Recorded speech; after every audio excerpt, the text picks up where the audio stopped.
What up, what up, what up? A2HH Live, we are in here. People say, the first comment is curious if you guys listen to Insano yet.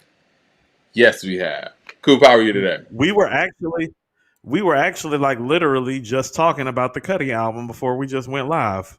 It's definitely something to talk about. How's everything going as far as sound and all that, y'all? I want to make sure that the sound and all that's good because we're, kind of operating on some new systems somewhat. What up, 36 Chambers? He's in the building. Thumbs up in the chat, everybody, so people know that we're live on this Monday. Were you watching some football yesterday? Of course I did, Mike. What were some of your thoughts on yesterday's NFL happenings? Shout out to everybody in the room. Um just my overall synopsis from the weekend is that the Baltimore Ravens are clearly the best team in the NFL. The Houston Texans scored 3 points on offense, Mike, in a playoff game. Yeah, it's crazy, man. Lamar Jackson's the best player in football. He went 16 of 22 with 2 rushing touchdowns and 2 passing touchdowns and ran for 100 yards and threw for another 150. He's the best player in football. Mike, they going to whoop Kansas City's ass next week. You can go ahead and print that. Like Patrick Mahomes ain't never really had his ass whooped outside of Tom Brady. The next ass whooping's coming next week. That Kansas City team, that shit they was getting away with. Buffalo was down 5 starters and they barely beat Buffalo, and they about to go to Baltimore and play that Ravens defense. Nah, fam. And here's the thing about it. If Kansas City couldn't stop Josh Allen from running the football, what you think about to happen when Lamar Jackson got the football in his hands? The Ravens are going to the Super Bowl. And Mike, I'm going to surprise you with this. I think Detroit's going to the Super Bowl. I was gonna say, man, people are in the chat talking about Detroit. What? Yeah, Detroit looks good. I'm happy with I think Detroit. I'll Detroit. put it that way. Detroit I'm not. deserves It, it. it's not even about Detroit, not like that, but it's more about what I didn't see from the 49ers. Y'all were at home against the youngest team in the league, and y'all should have lost that game.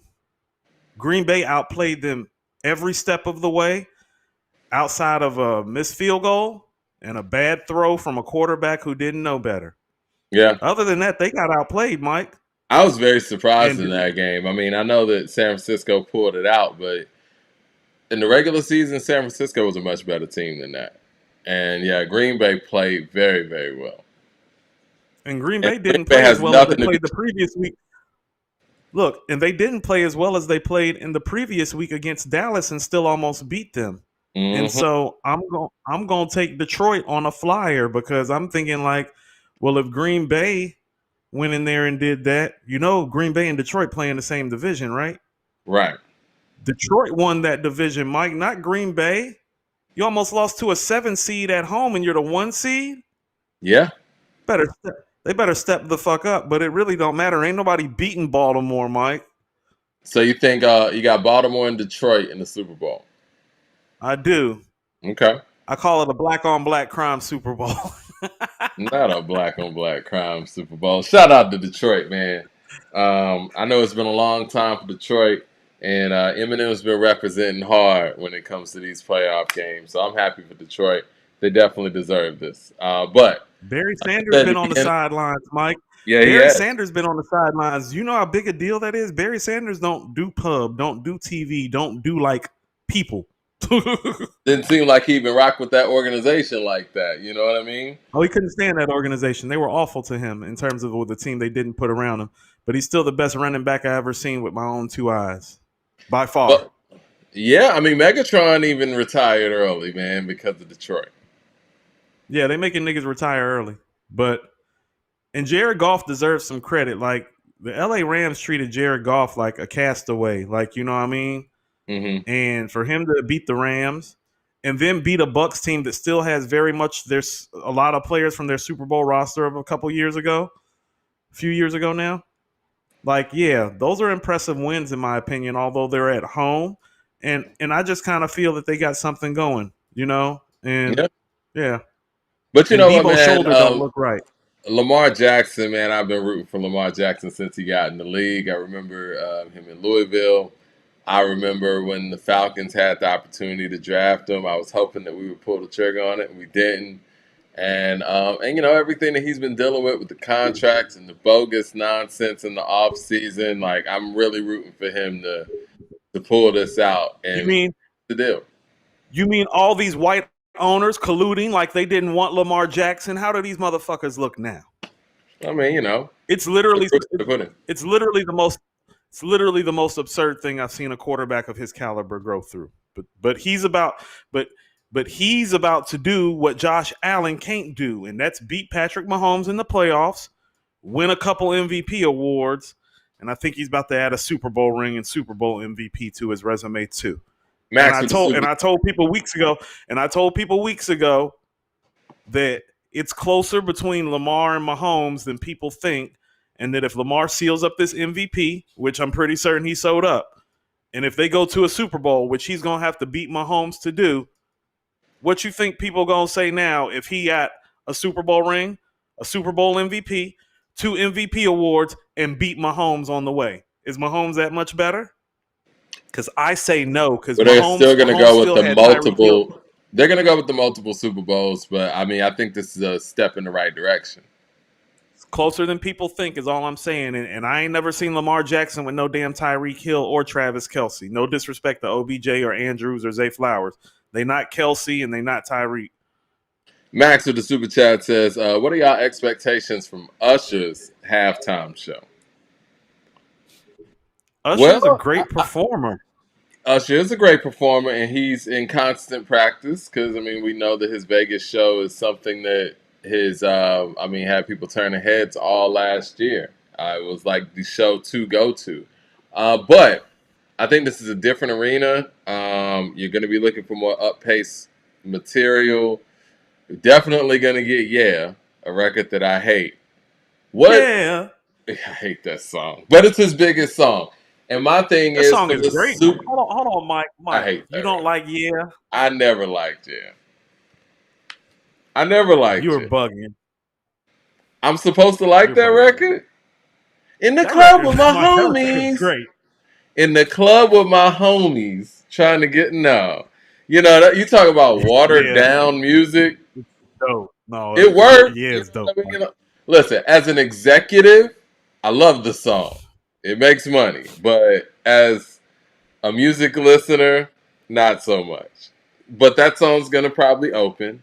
But I'm trying to think, what other Usher records do you think belong on the Super Bowl halftime field? Caught Up, Okay. My Way. I could see him pulling that off with a lot of really great choreography, but I don't know if the audience knows that record like that, like we do. They should, but I can't control what the audience don't know. I'm Yeah. just thinking about his records that work. I think for us, when we think of Usher, some of his best records are his slowed out R&B melodies, "Let It Burn," "Confessions," "Nice and Slow." I think he can do "You Make Me Wanna." I think that still would. I think "You Make Me Wanna" could still get played because Jermaine Dupri did an excellent job on the production of that record about making it a dope love song, but keeping it up tempo and dance worthy. I think you make me But want to. caught up, My Way. You Make Me Wanna. I feel like I'm missing a record. You want to know what's Yeah, crazy? we already covered that. I I mean, was yeah, gonna we went say, through that. what do you think about You Remind Me? Not up tempo enough. A little too fluty. A little too happy. Okay. You want to know what I'm a big fan of, Mike? His first single ever. Think of You. I know he's not going to do it, but that record's banging. He might do that "Oh My God" record with Will I Am. I could see that. Let me love you down. I think he's gonna do more of stuff in the more recent vein. Oh, Mike, you don't have to. That's the record, Mike. You don't have to call is getting played. You don't Okay. have to call might start off the show. You don't have to go. It's great. Shout out to the Neptunes. I wish the Neptunes and Usher would have done more records together. Yeah. I wish the Neptunes and Usher would have done more together. Andrew Williams, yeah, Mike, you don't have to call. Yeah, you don't have to call. Might be the opener, and might be the closer. Luda's probably going to come out. Super banger. Andrew Williams with the super chat says, I'm picking the Ravens to win it all. Here we go. We got Bara Hatep. Sorry if I mispronounced it. Showing love with the $15 super chat. He says, all albums fire, but Magic and KD 3 are the best. We're going to go through this Magic KD series list. We got a lot to talk about on that end, too. Do you still feel like Magic is the second best or third now? Okay, we're going to talk about it because here's the thing about it. Don't confuse mic performance with album performance. Like, people are so in awe of the Magic mic performance. The songs on KD 3 and Magic 3 are more full-fledged songs. But when he We hits, said he's that like, about KD too. Also, that's why there was a debate whether it was going to be album of the year over KD 2 because KD 2 had song structure like over Magic. there's so many highlights on Magic, but I told you, man, like Magic is like damn near like a beat tape. You know what I'm saying? It's just like the guy that's rhyming over the beat tape is the greatest guy who ever rhymed. So the songs are really dope. Like 4016, Speechless. Like, yeah, those are classics, Mike. Like, those are classics at this point. And I think I kind of want to talk about the fact that it's like, you know, because I hear a lot of people say it's like, oh, well, y'all are just Nas fans, and these albums really ain't classic like that. And I'm just here to tell you, it's like, well, if you don't think Magic is a classic, if you don't think KD 3 is a classic, and let's say you don't even feel about Magic 3 the way I do, let's just say keep it to KD 3 and Magic. If those albums not classic, Mike, what the fuck is classic in this era exactly? You feel me? Yeah, Because I if think that's the that's a good case, a one. lot of albums not classic. That means we just making good records over here I think in this people that state of hip say hop. that, nothing that comes out in this moment will be classic to them. Right. You So know, you know what that makes them, Mike? That makes them haters. old heads. You know, Mad Max with the Haters. super chat says, Mike, I know you ain't trying to say Usher ain't got no music for the Super Bowl. I didn't say that. I'm just asking questions. The innuendo, Mike, kind of felt that way.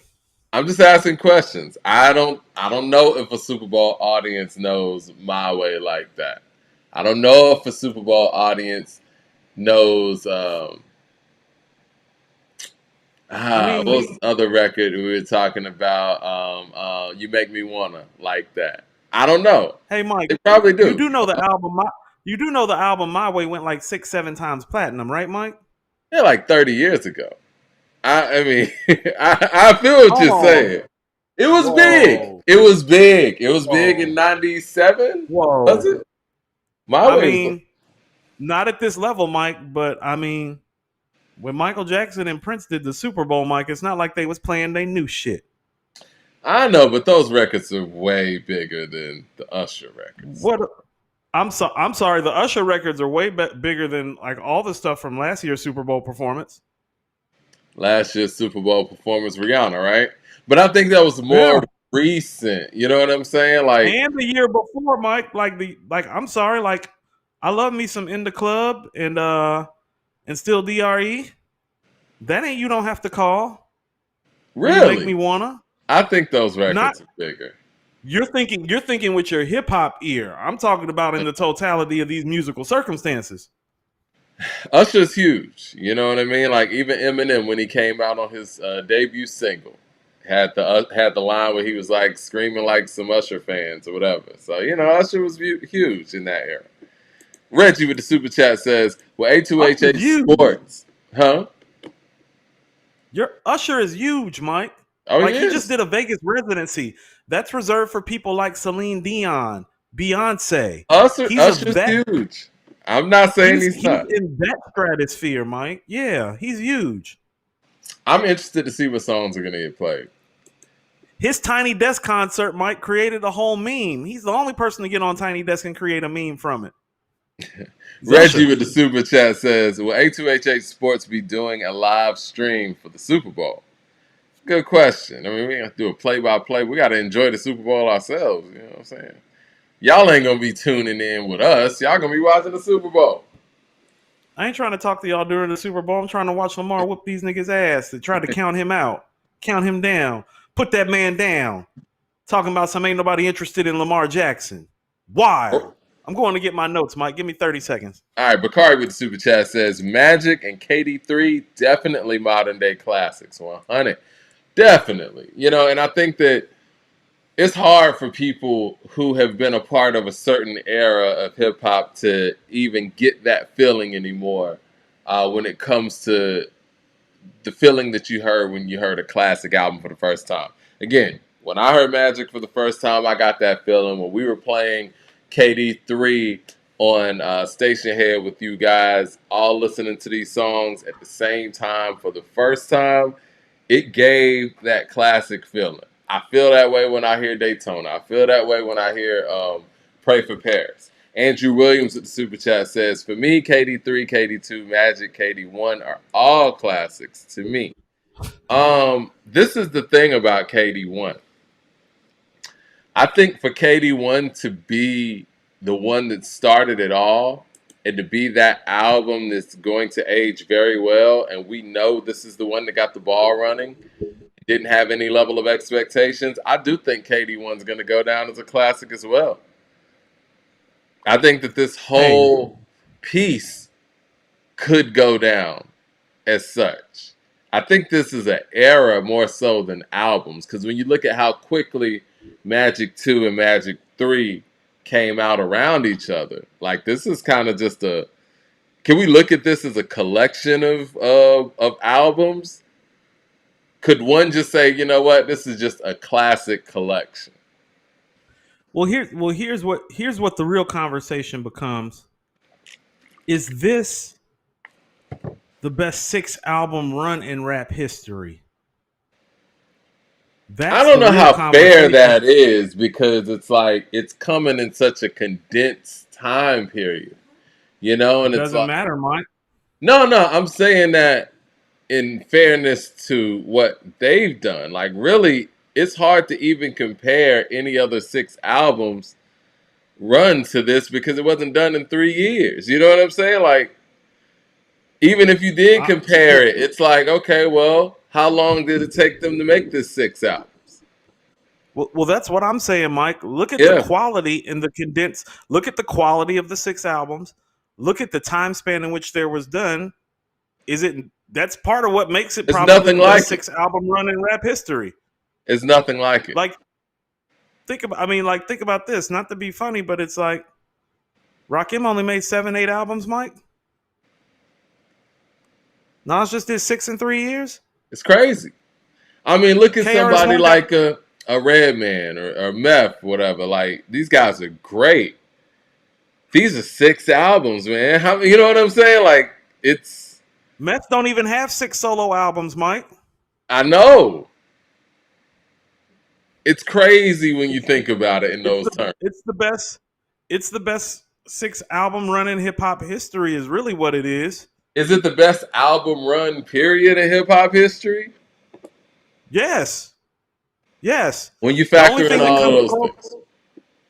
The only thing that comes close in my mind, if we're just talking about a run, is KRS-One's Boogie Down production run into his solo catalog. Like the 4 BDP albums and then the Return of the Boom Bap into the KRS-One album. Right. But Mike, that's a 9-year span. Right. That's what makes things different. Mad Max of the Super Chat says, I mean, Lamar has one good playoff performance in his whole career, Coop. Uh-oh. Mad Max also says, I'm sorry I hate Lamar's fan base. You treat that kid like he's Tom Brady or Joe Montana. Like, calm down with this. Everybody hates Lamar thing. He has to show up. Here's where he showed up, Mad Max. He's about to be the first person to have 2 MVP awards before the age of 26. Patrick Mahomes didn't do that. Tom Brady didn't do that. Peyton Manning didn't do that. Brett Favre, Aaron Rodgers, John Elway, Joe Montana. None of them have 2 MVP awards before 26. So he's something special. And he's about to show how special he is this Sunday, Mike, at 3 o'clock. Because he's like, the Ravens going to whoop the Chiefs' ass. Like, I don't expect the Chiefs to be within 10 points. That's how well Lamar's about to play. Coop, you talking a whole lot of trash. You better hope they win this one. They winning. Doubling down on the homie Lamar, unlike all you other busters out here. I'm rooting for it, man. And what I saw from Kansas City, I think they definitely can be beaten. So, Oh, Kansas City in trouble, Mike. They got an ass but whooping coming to them. that experience, though, I mean, it could come in. It is what it is. But here's another thing too. People have to realize this. For this whole Kansas City run, they've had to play 2 games, and they've always been the ones that have had a week to rest because they've been either the 1 or the 2 seed. And since it switched formats, they've been the 1 seed. They've never had to play 3 playoff games in the cold 3 weeks in a row, let alone go on the road for back-to-back weeks. Like, they just got hit. Like, don't get it twisted. That game was tough yesterday. They got hit in the cold Buffalo weather. And now they about to go to the cold Baltimore weather and play a defense that is literally twice as good as the defense Buffalo has. Twice as good, Mike. Twice as good. Buffalo had some opportunities. Buffalo had some opportunities. Yeah, I mean, Buffalo went Buffalo. It's time to fire the coach. The kicker had made all clutch field goals in the regular season. This the playoffs. He damn sure shanked that. Buffalo is tired and shit going wide left and wide right, Mike. It doesn't cost them so much in their history. I think Kanye. Somebody mentioned Kanye's run being bigger and better. I'm with that. I mean, you got college dropout, late registration, graduation, 808s and heartbreaks, and my beautiful dark twisted fantasy.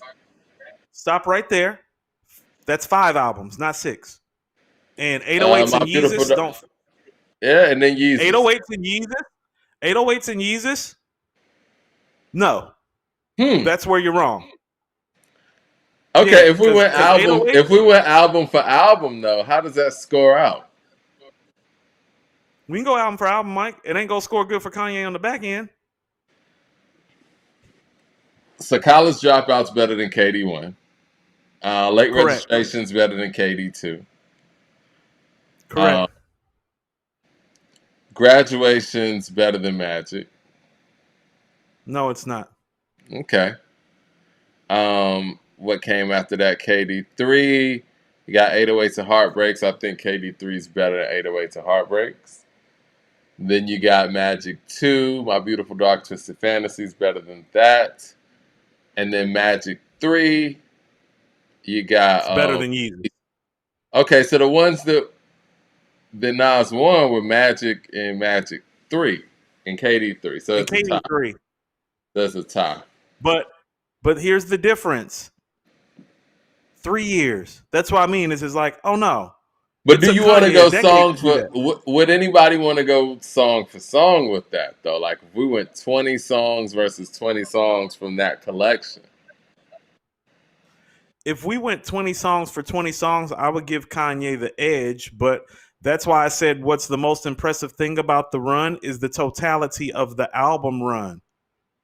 Matt Max with the Super Chat says, all them guys been to multiple Super Bowls and have multiple chips. For some of them, Mahomes is levels above Lamar.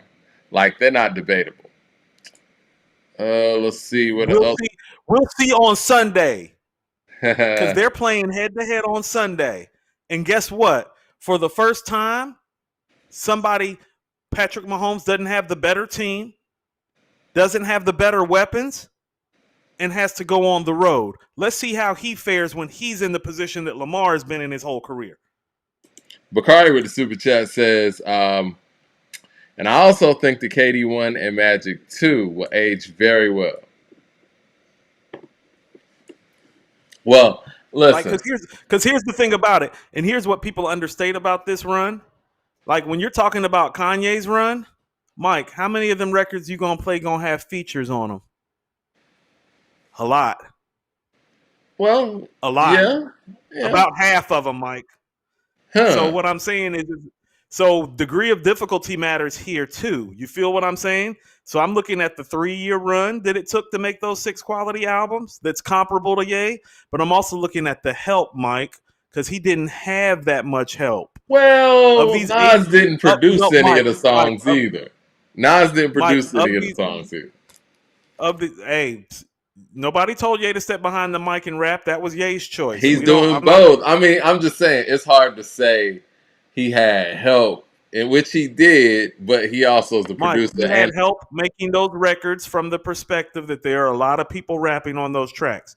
Because, like, here's what you don't want to do. You don't want to go solo song for solo song with Nas. You want to see if Kanye win that? He's not winning that, Mike. Because most of his solo great songs, song. Mike, hold on, Mike, real quick. What's your favorite song on the College Dropout? The song that has most depth, but there's also a Jesus Walks And song. Freeway. Yeah. And Freeway. Mike, if you list your favorite songs from the College Dropout, which I think you still believe is his best album, correct? I think it could be. Yeah. How many of them songs are solo missions that you think are classic, Mike? I think that I think Family Business is classic. I think Through the Wire is classic. I think Jesus Walks is Okay. classic. I think um, um, um, um, All Falls Down is classic. And We Don't Care What People Say. Those are great records. I mean, it's kind of like The Game type of argument where it's like, yeah, he got people on there, but some of his best material on that album is him by himself. Through the I'll Wire give is you like three of that. those four tracks. I'll give you three of those four records because Family Business isn't a classic to me. All Falls Down, Jesus Walks, We Don't Care are instant classics for me. So it's Through the Wire. So I'll give Yeah. him those four records. But Mike, the rest of those records all have help. Slow Jams is help.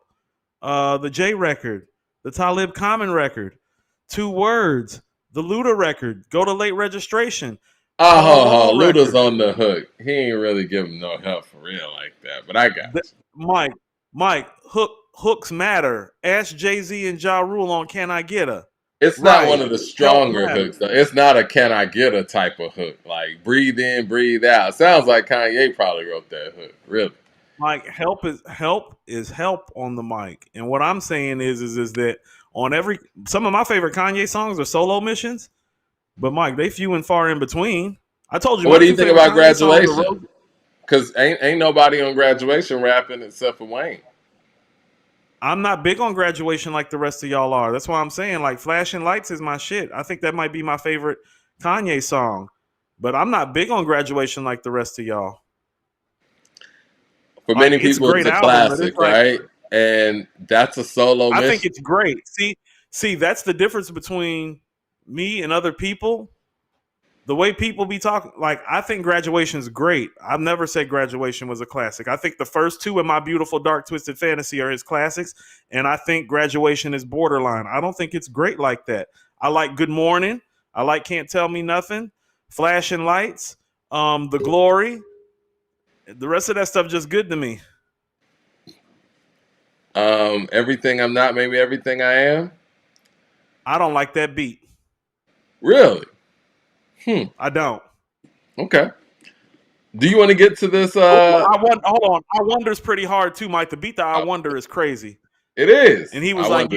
you don't know what the issue is. You just want to know where the tissue is. That so I'll Yeah, give him five of it those ain't records. Five of happened those yet. records I That's. think are great. I Hey mean, Mike, I look. do got a little Go ahead. I mean, here's the reality that matter, Mike. 808s and Yeezus takes it out of that running, Mike. I'm sorry. I Them records ain't disagree. good. I disagree Them records because are not good. because there are so many people that feel like both of those albums are classic. Champion's great too. Love Champion. And I don't love to beat the champion either. Really? No. Good You can Life? keep that. You can definitely keep that shit, Mike. Didn't like Good Life?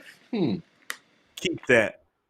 Well, let's get to some of these records that were on the KD series. Got the whole. No. Hold on. Go ahead. Hold on. Before we do that, first of all, I do want to shout out Sean and Adriel from Hip Hop Talks for taking the time to come up with this list. Adriel hit me in my DMs and was like, I had no idea how tough it was like to do a list like this. Shout out to like you and Mike D for always coming Tough. up with these lists. Cause I think he realized from doing it, it's like, oh no, this shit hard. Like Yeah. people think that it's easy. Just like some people think rapping is easy. Some people think thinking up these lists is easy. And it's actually extremely like hard and strenuous work. And it's time consuming. I'm working on having them come on next Monday. Okay, yeah, that'd be dope. So they can speak to this list as well. I just wanted to Yeah, present it to the people, just so but kind of go over these records. Because again, putting together a list like this is very difficult. And shout out to them for but doing hold it. on, Mike. Before we go, I do have some business we need to take care of right quick. So remember when I went to the MSG Nas show last February, right? Uh huh.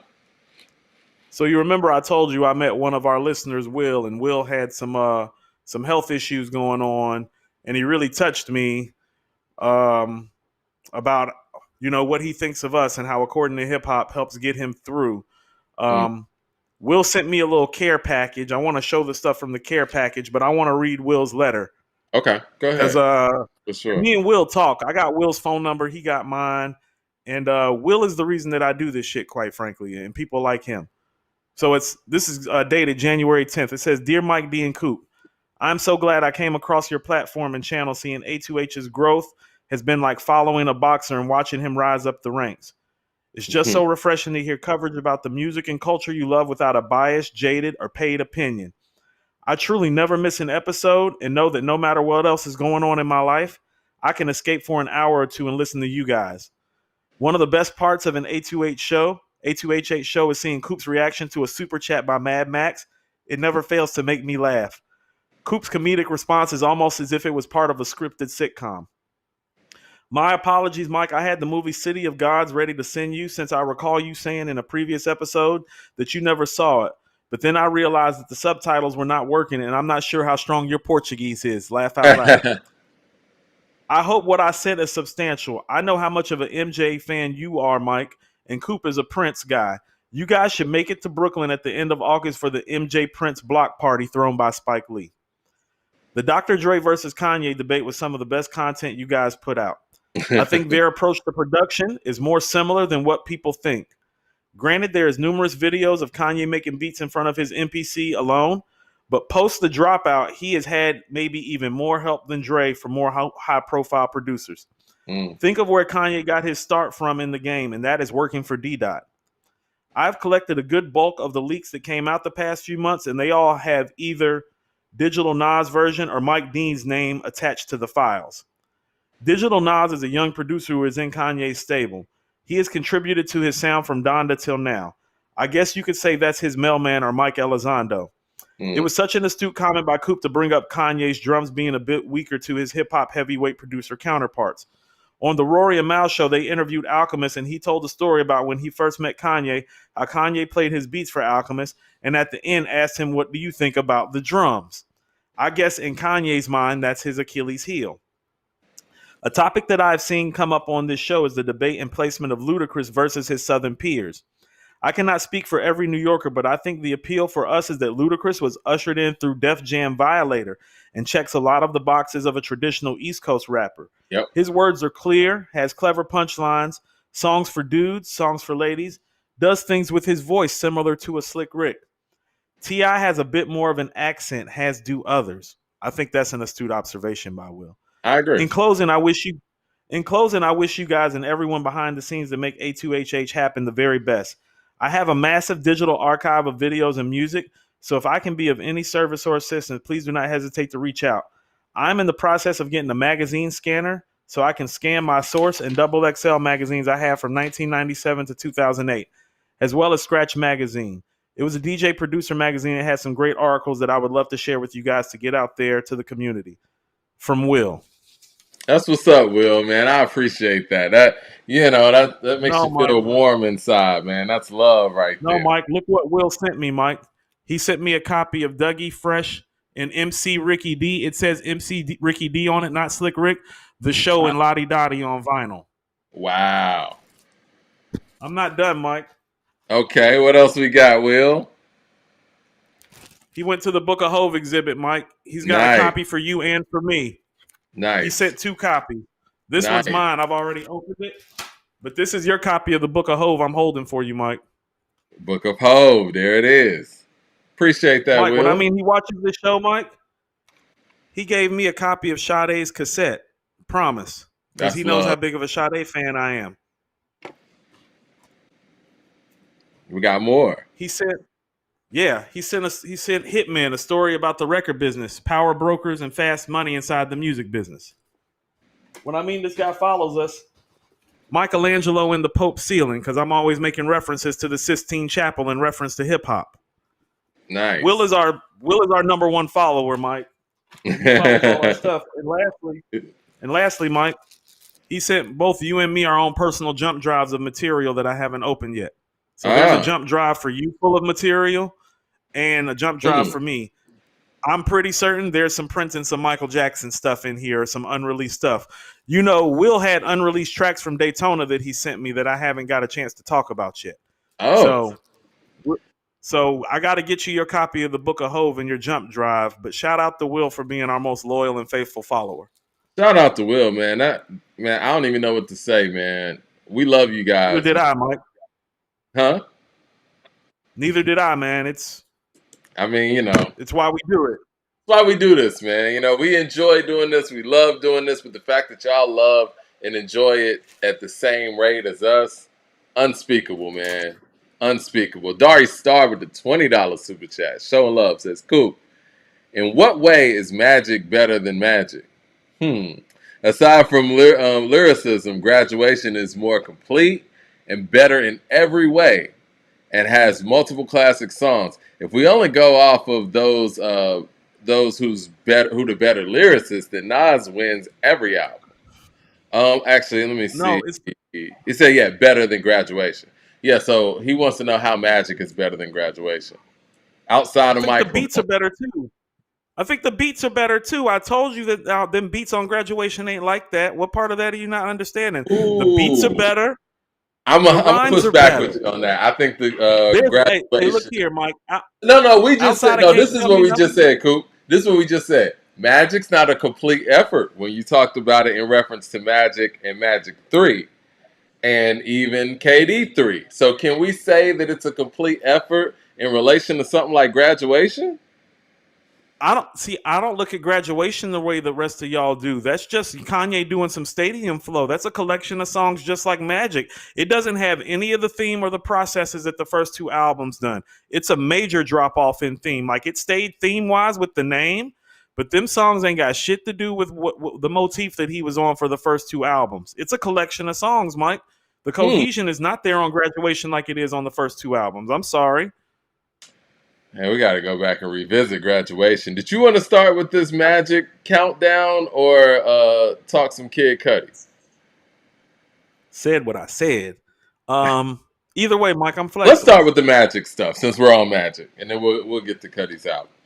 All right, so this is the countdown, and Andrell put together the countdown. Who all put together the countdown? This is Adriel and Sean from Hip Hop Talks. Adriel Okay. and Sean were two of our followers. Oh yeah, They I know. hooked up with the plug and started Hip Hop Talks. So they do their most of their platform via Station Head. So they Hmm. did a 2-part countdown. They did I think 80 to 41 and then 40 to 1 on two separate Station Head shows. And go follow Hip Hop Talks. Me and Sean talked on Saturday briefly. We got another little thing that we working on, but I want to bring the guys on. I Yeah, hope they got to Adriel's come camera on this. ready. Yeah. Yeah, it's time to bring the homies on. Like this is kind of like I didn't realize this, Mike, but it's like we really are like the OGs to a lot of people in this independent space. You know what I'm saying? And Started part something of new, man. opening up right, part of opening up the lane is like letting people get acquainted with the people that are like driving down the road that you paved. You know what I'm saying? For I sure. told myself I never want to be one of those brothers that like, got to a certain place and then didn't like let people travel back down the same freeway. You know what I'm saying? Like it I might have mean, been like, yeah, it might have been like a little cobblestone and a little rock dirt road, but we put some cement on the bitch, and now we gonna make it into a super highway. well, I So mean, that was the the whole plan, point, man. Like my whole experience in radio was the fact that people were getting locked out of the process, and I wanted to start something that you know there wouldn't be any loss in translation, where you can open the door and let people walk through without all the politics and all the bullshit. You know what I mean? And yeah, it's been a blessing. A lot of hard work, a lot of dedication to the 2 times a week, but think we're getting somewhere, and I love the fact that people are piggybacking on, because that's what makes this whole Yeah. grassroots hip hop media movement even stronger. More people participating, and people listening to our I show mean, want to start their own. I think that's great. Do that, and then you know what I'm saying. We like no, Voltron out here. right. I mean, you have to understand, they're literally like the guys on Fresh Out used to follow us. The guys on the Haters Ball, I mean, they all still follow us, but the guys on the Haters Ball, those are our followers. Adriel and Sean were followers. These are people that used to be in our super chat showing us love, and they've like galvanized themselves and started their own thing. And just real Beautiful quick, I thing. know a lot of people don't agree with my graduation take, but I've also said My Beautiful Dark Twisted Fantasy is the best rap album of the last 15 years, too. I don't have no feelings about it. I think My Beautiful Dark Twisted Fantasy is one of the most beautiful rap albums of modern day times. I don't feel that way about Graduation. I'm not pivoting off my stance. I felt that way when it came out. My position about graduation is more so based on what I know that it means to the masses. Like you said, when graduation came out, there was no question to me that this was his third best effort. Like, I didn't feel like it was late registration or the college dropout. But I think based on the timing of the album, the impact it was able to have on a generation that came after it, obviously the changing of the guard where it beat out 50 Cent and changed the color of mainstream rap at the time and moving forward, it's super important. Even though I personally, think that the other two albums are better, but when it comes to the impact and it comes to Kanye becoming the superstar and being the focal point of hip hop at that time and moving forward, and having offsprings like Drake, J. Cole, and Kendrick, and I would say ASAP too, because he speaks highly of graduation. That starts there. You know what I'm saying? And I understand that, Mike. But here's what I'm saying. Here's the thing about impact. And people, I don't think people understand this about impact sometimes. Impact happens for better or for worse. Like, let me give you an example. Adolf Hitler impacted Germany more heavily than anybody has in the history of Germany. Just because you have impact doesn't mean that it's always for the better, because everybody that you name, Mike, how many hip hop classics have they made? I You think feel what they, I'm saying? I It's like, think they made is the, classics for their era. I'm I do asking think you how this is many. what I will say. Do you think, and because a lot of people think that Coop don't like the positive records, right? Do you think it's not a positive though that graduation was able to overtake 50 Cent and what he was bringing to the game as the mainstream, um, I guess, prototype of what hip hop was going to be moving forward? I think that made hip hop more positive on a mainstream level, probably for the first time ever. Because the positive guys weren't selling records like the guys that was, what I'm saying, with the street credibility. It just weren't until I graduation. I do like what it did, but let me say this: like, what the part that I liked about it the most. Well, Graduation was the superior album, and I always believe superior quality is supposed to win. And so I'm happy Kanye won more than anything else because he made the superior product of 50. Straight It's up. about the quality of the product to me at the end of the day. So all those things that you're saying can be true and it can be a positive moment and all that. I was happy that he won because the fucking album was better, and I wanted the best album to win first. And what I I'm think saying is in that and I get what you're talking about all the positivity that it ushered in. But outside of Drake, none of those guys you talked about have multiple classic albums, Mike. Kendrick And so does. like Kendrick does. oh, Kendrick, Yeah. I mean, Mike, I'm gonna be honest with you. I look at Kendrick as just as much Outkast influence as I do Kanye influence. But okay, But I think that Kanye showed the mainstream that a rapper like Kendrick can be a star in the mainstream. Because before Kanye, we really didn't have a mainstream guy who was backpack conscious oriented in that way. Even Tupac had to kind of do double duty to get, what I'm saying, his just due.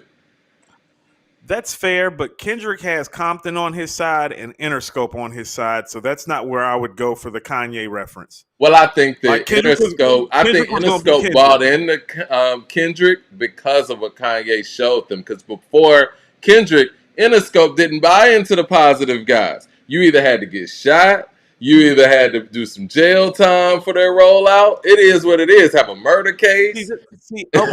Okay. So this is my thing when you talk about Kendrick. When I listen to Section 80 and Good Kid, Mad City, I hear more of a West Coast Nas than a West Coast Kanye. I agree with that, It's but even on because that I'm sorry, like album, what did he say? because He got some Kendrick Kanye has bars on that album. He does, but Kendrick has some of the same qualities that Nas had early on. Hmm. That he was taking the bleak explanation of circumstances and making it sound beautiful. Kanye don't do that, and that was Kendrick's stick. That's what got us to stick to Kendrick, is that he made the bleak beautiful the same way Nas did, and that's not a Kanye thing. I'm sorry, so I'll I say don't this. totally agree with that. I think that obviously Kendrick is a combination of a lot of things. You know, he's a combination of Cass, Nas, and I would say, even as far as sentiment, Tupac to some degree. And also, I think there's some Mm. Kanye in there. What I'm saying is, Kanye allowed the mainstream to buy into that next era of artists not having that quote unquote street credibility behind them. Like, street Yes. credibility went out the window once Kanye became a superstar. Everybody else before him on a mainstream level that was a big rap star, they had to have some level of street credibility. No, I'll give you that. No, and I understand that part of it, Hmm. but this is what I'm saying. My concern is always the quality of the music at the end of the day. And opening up that lane, you're going to have to show me the quality too for the impact to be totally there. Like, where's the quality that you're speaking of? Because this is what I'm saying about Kendrick. It's like, nah, Kendrick from Compton, he was going to get some street cred just off the strength of being from Compton, Mike. So But he I would think have his been here whether. approach. Do you think he played into his Compton roots in the way that he makes music? Because I don't think he Mike, does in the way that Schoolboy Q and J Rock do. I don't. well, I that's think because he they're leans gangbangers, more Mike. into You're talking something about else. see. This is what I'm saying. You're talking about gangbanging culture in Compton, not culture in Compton. Kendrick very much represents the culture in Compton, just not the gangbanging side of the culture, Mike. Like, think about the streets that he's describing on Good Kid, Mad City when he's going to see Shireen. Like, think about the song Compton. Think about the song Real. That's Compton, Mike. I agree. He is But he is who repping Compton. I agree with that. But what I'm saying is who else in Compton's history was able to have a lane and a big megaphone to be able to articulate Compton in that way. All I'm saying is I think that the barrier that graduation broke allowed that institution to say, you know what, we can use somebody speaking about Compton in this way and it can work. Because before That's that, what there I'm was only like one or two ways to articulate Compton. You know what I mean? But this is what I'm trying to express to you. That's the same thing Nas did for Queensbridge, Mike. Yeah, I It's the agree. same thing. It's that so Fat Joe like said this once about like Nas, like he was like, that's the first nigga that really killed us softly, like with his words. It was like everything before Nas made Illmatic, when you were describing the streets of New York, specifically in the boroughs, was a lot of, I wouldn't even say rah rah rah, but it was a lot of big talk, very, Yeah, very loud, a lot of hard enunciation. My 9mm goes bang, Mike. You know what I'm yeah. saying? It was very much from that mold. Nas is the first one to really explain the situation almost from a reflective perspective. And Kendrick has that same quality and did that for Compton. And what I'm saying is that guys like that, when they come along, they coming along whether Kanye is backpacking or positive or not, because that's the type of talent that's hard to find in these inner city circumstances and is just not going to be denied. For whatever criticism I've ever had about Kendrick over the last few years, it has to do with his last album. Mike, I was in Cali on vacation when Section 80 was out. No, Mike, he had the entire fucking city on I agree. fire. LA, Compton, Inglewood, Watts. Long Beach, Mike. I went to everywhere when I was in Cali when I was there that time. He had shit on fire everywhere, and it's because he had touched the culture of the people with the way that he was breaking down the bleakness of their circumstances and making it sound beautiful. That doesn't have anything to do with Kanye's positivity or backpacking. That has everything to do with Kendrick's immense talent with the pen. You don't think? Of course, I'm not giving him his talent. I'm saying that to be able to get the large platform that he was able to receive to express his talent and showcase his talent on, graduation helped a lot with that. It just did. I mean, because when gangster rap, I don't want to say gangster, I hate using that term. But what that hardcore shit that 50 was winning on and selling records on, that was the proven formula. The people at Interscope go with proven formulas. And if you look at all of the people who've ever come through that door and been successful, you got Dre, you got Snoop, you got M, you got 50, you got the Tupac, Game. Of course, Tupac, but Tupac. Tupac kind of was doing his own thing before really. I mean, he was the first rapper signed to Interscope, but he's a whole different thing. But what I'm saying is all of those guys approached music in more of an aggressive manner. I think when Kanye showed that you could be successful not being the aggressor like he was in the matchup with 50 with graduation, it opened up another generation's ears to be susceptible for somebody like Kendrick and not pin him as an underground cat. Because people have been doing what Kendrick has, done. Maybe not to the level, but the approach. But they've always been put in that Lupe Fiasco lane or get put in the Planet Asia lane or something like that. I think what Kanye did with graduation allowed guys like Kendrick to be able to have that big platform and be able to be themselves and go with their birth name. He didn't have to be K. Dot anymore. You could be Kendrick Lamar because you know what? This guy over here is Kanye West. But this is what I'm saying when you're saying that, Mike. Nas. What's I Nas's agree, rap man. name? I mean, but I'm Nas. saying You Nas feel been me? around. So Nas been around since it's not as much '94. Kanye. I feel what you're saying, and they've always compared, Good Kid, Mad City, saying it's the West Coast Illmatic. Obviously, Nas is there anyway, but I'm just saying the fact that Interscope got on it and got all in to actually make this guy a star. That comes from the Now, graduation effect.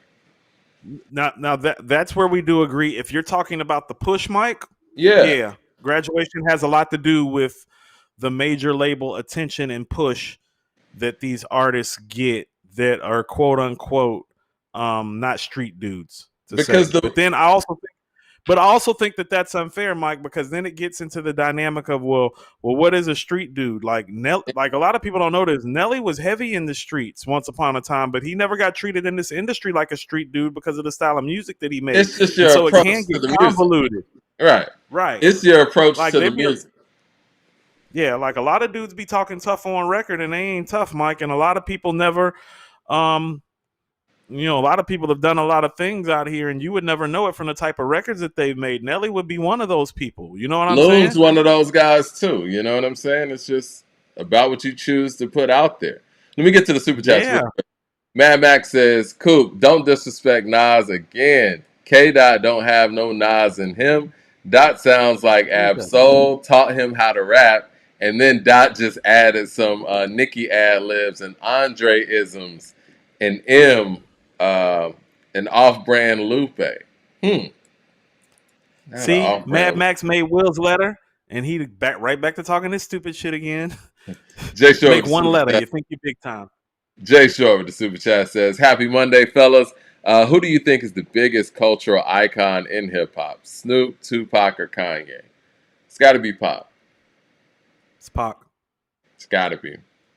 I think that Snoop is probably the biggest star, as far as notoriety and all of those things. But the icon, the logo is Tupac.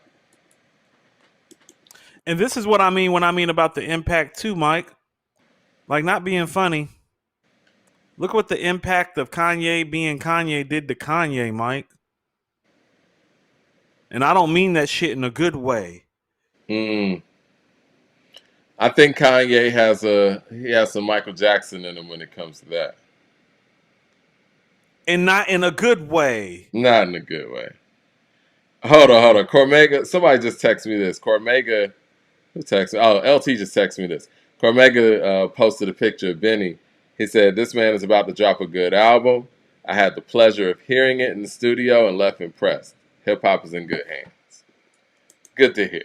Mad Max with the super chat says, Dot is definitely more Kanye than Nas like. Even Kanye spoke on social dynamics, and they both, Dot and Ye, have kiddish middle school bars mixed in with his art.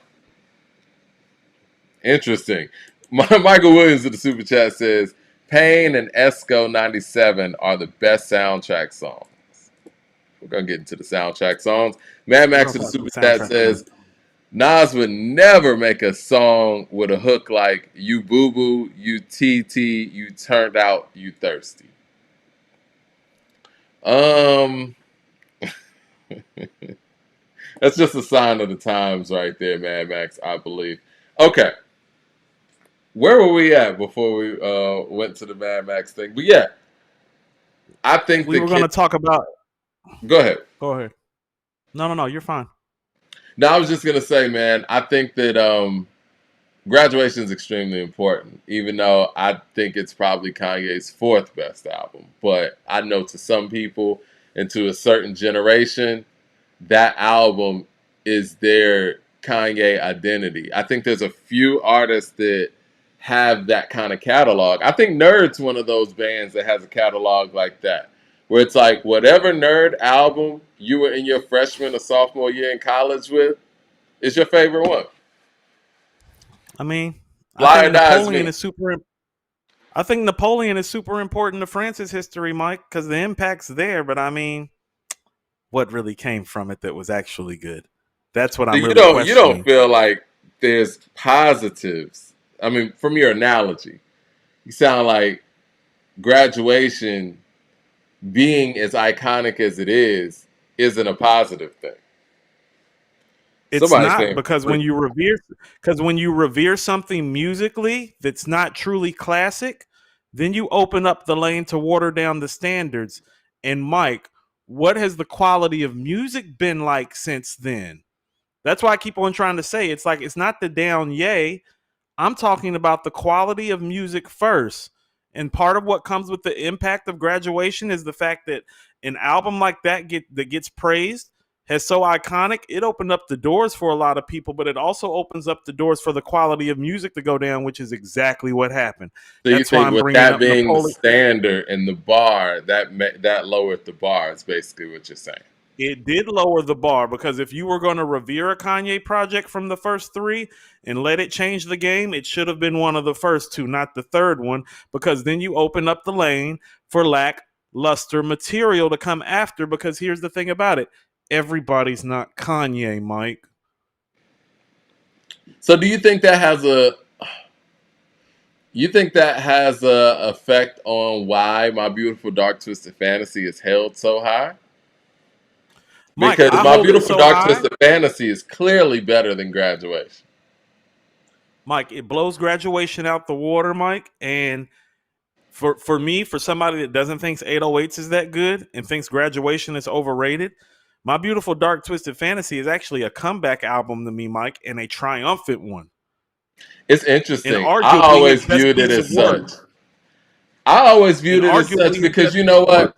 Before the internet became the internet and everybody could talk to each other in this way, we kind of just had our own opinions to go on. And I knew Graduation was big. I didn't know how impactful it was at the time, right? When it's happening.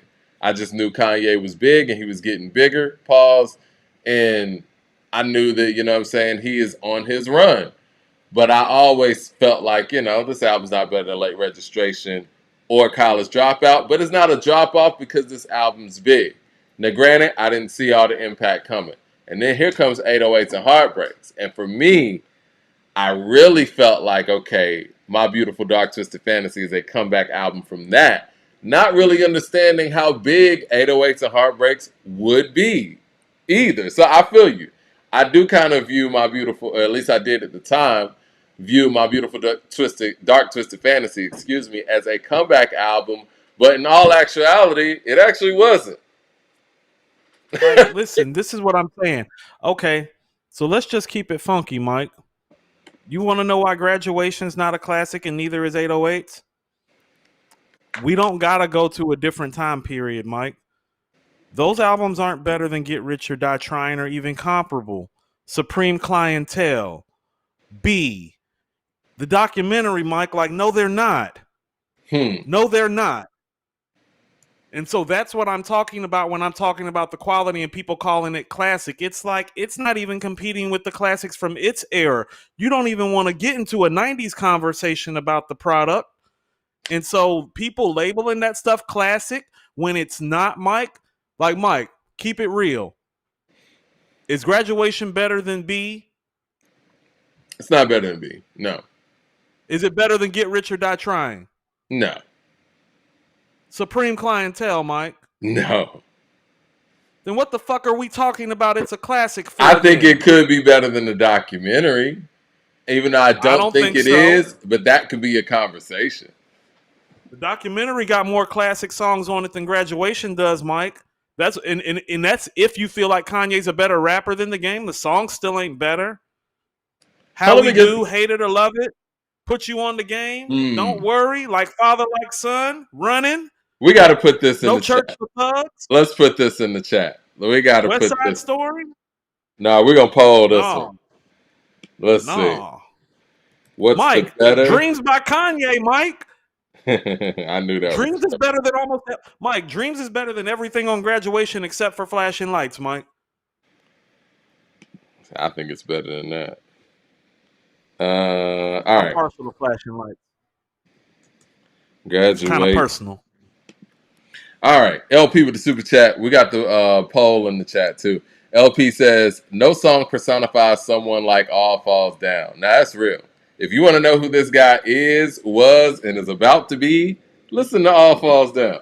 He tells you everything. That's why when people be saying, oh, Kanye done switched up, whatever, whatever, he told you everything on All Falls Down. He did. But this is what I'm saying, Mike. So when people are walking around, oh, Graduation is iconic, it's groundbreaking, it's landmark. I'm like, stop for a second. Is the album a classic? Does it compete with the classic nature of its peer group? And the answer to that is no, Mike. It doesn't even compete with the first two albums that he made. Luis with the super chat says 808s is underrated. He birthed a whole generation of rappers with that one. That album is one of my favorites. Luis, you're right. It's probably one of the most impactful albums of its era. But listen to what I'm saying, Mike.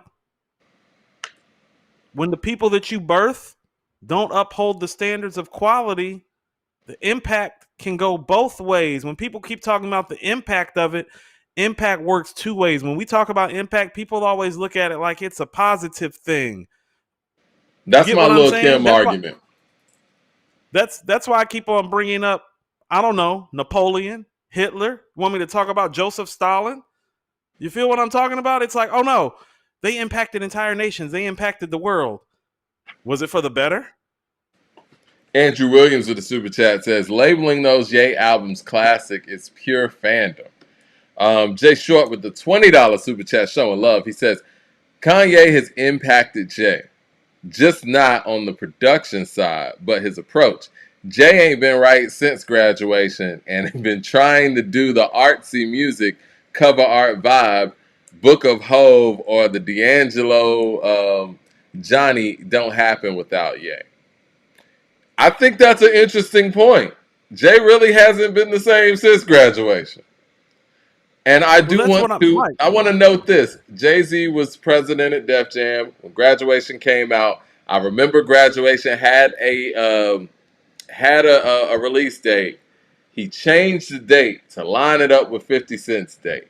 Very astute thing to do, Jay. Behind the scenes, took 50 out, or at least took him down a peg at that moment.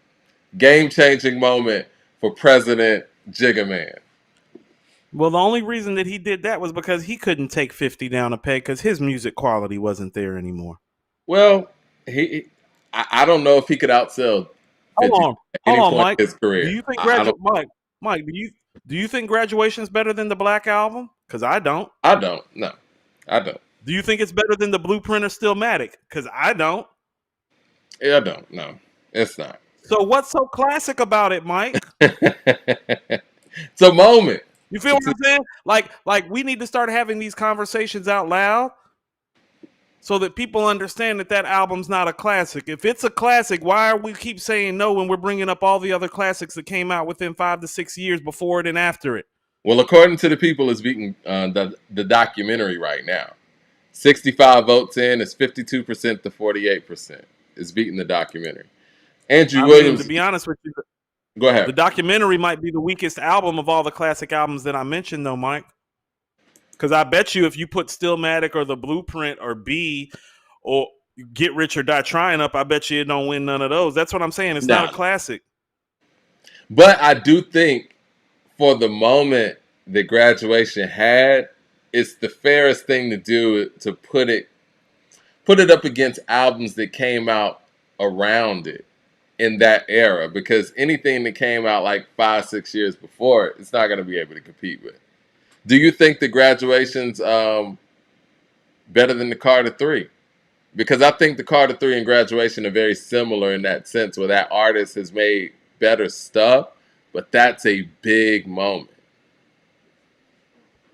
This is what I'm saying, Mike. Do I think it's better than the Carter 3? Slightly. But the Carter 2 is better than both of them. It's not even You better than the think? Carter 2. Oh, you think the Carter Two is better than graduation? I don't know Mike, the about first that. half of the Carter 2 is blowing graduation out the water, Mike. Like The Mob, Fly In, Money on My Mind, The More Mob's Fire, great. Fireman, Best Rapper Alive, Lock and Load, The Oh Hmm. No, which might have been the rhyme of the year that year. Yeah. Hell no, I don't think it's better than the Carter 2. Might That's have to put that wild. in the. Might have to put that in the chat too. The super And chat's maybe going that's a crazy. Southern bias, Mike. Mike, the Carter 2 thing might be a Southern bias because I'm finding out that, like, in the South, the Carter 2 is so fucking revered in areas where other places where it's not. Like, the Carter 2 is Carter my Two's shit, the Mike. I one to still play me. the Carter 2. I always thought the Carter Two was the one. Andrew Williams with the super chat says, just because the impact is big doesn't mean the music is good. Mad Max with the super chat says, this is a lie. 808s didn't influence a generation like that. T-Pain was doing that before 808s, and Joe Budden mood music was what influenced Drake, who influenced that sound, not 808s. Interesting. I disagree with that, Mad but Max got some bars. You got some bars, Mad Max? Michael Williams with the super Those are chat bars. says, if Biggie didn't get killed and he jumped on that song with Pun in '98, would you be confident in Biggie having the best verse on that song? Talking about What twins? song? Yeah, what song in '98? I I mean, guess that's he said Capital just jumped Punishment on time. a song. He said just jumped on a song with Pun. Biggie was a better rapper than Pun. I'm sorry. Rest in peace to both of them. Sorry? Rest in peace to both of them. Pun was a dope lyricist. He could put words together very well, had dope rhyme schemes, but he was not the better MC between the two.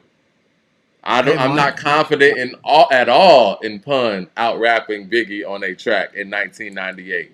Listening to the trajectory this man was on in '97, no, no. I was about to say, Mike, um, I know I talk a lot about 97 Hove. You know who better than 97 Hove? '97 Big, '97 Hello, Big is better 97 than Big. everybody at that I'm time. about to say, Mike, when we're talking about 97 Big, the conversation is 96 Nas, 88 Rock M, The End. Yeah. The man was rapping crazy and just getting better and better. Listen to Can't Stop the Rain. Listen to Victory. Listen to Life After Mike, Death. I mean, it's just, I was about to say, listen to the last 3 songs on Life After Death. oh my God, man. He had It's not raw even a abilities. contradiction. On Ready to Die, he had raw abilities, and he was able to somehow polish up that raw talent into the same level of rawness, but more polished on Life After Death. I don't think anybody's really accomplished that to that level. Because when you look at like 36 Chambers versus Wu Tang Forever, yes, Wu Tang Forever is more polished, and the lyricism is still there on a higher level, but it's missing some grittiness. There's nothing missing on Life After Death. You nobody to somebody kills you is as Right. chilling as suicidal thoughts is. You know what I'm saying? If not And it's more. a better song. It is. And it's a better song. It's crazy. You know what Luis, was crazy about Big?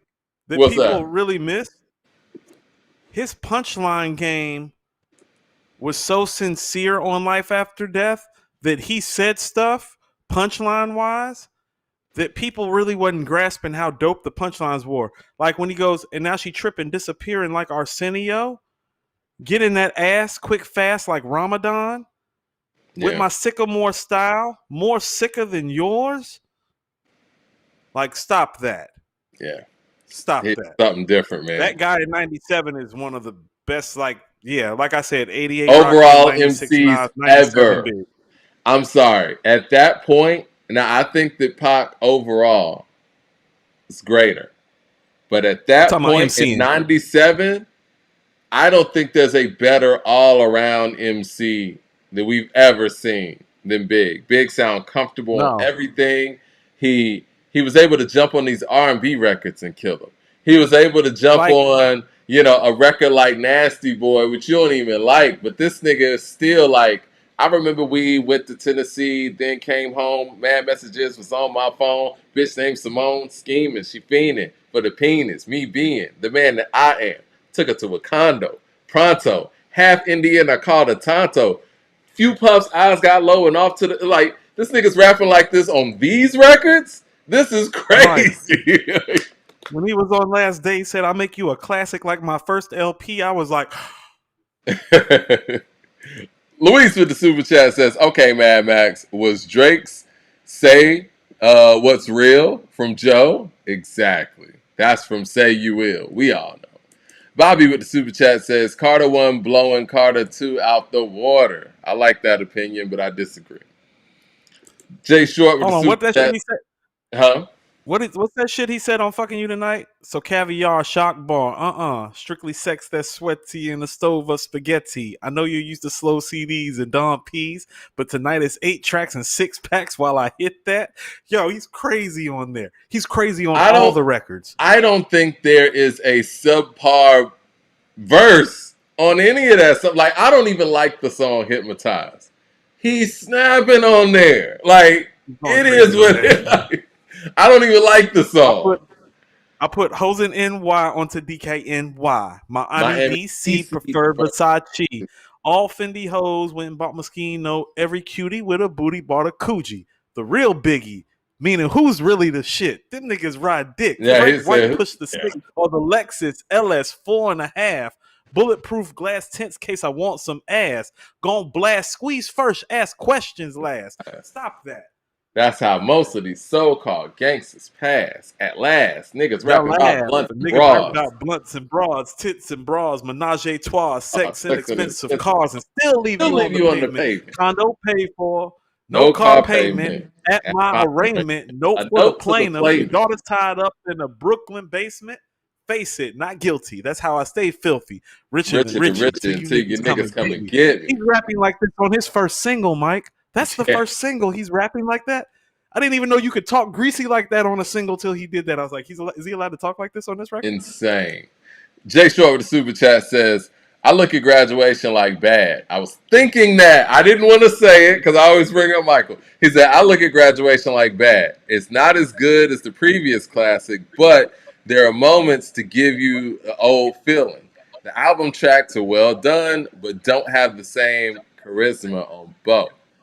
But see, he could start you off with Can't Tell Me Nothing, which is probably one of his strongest solo records, I think.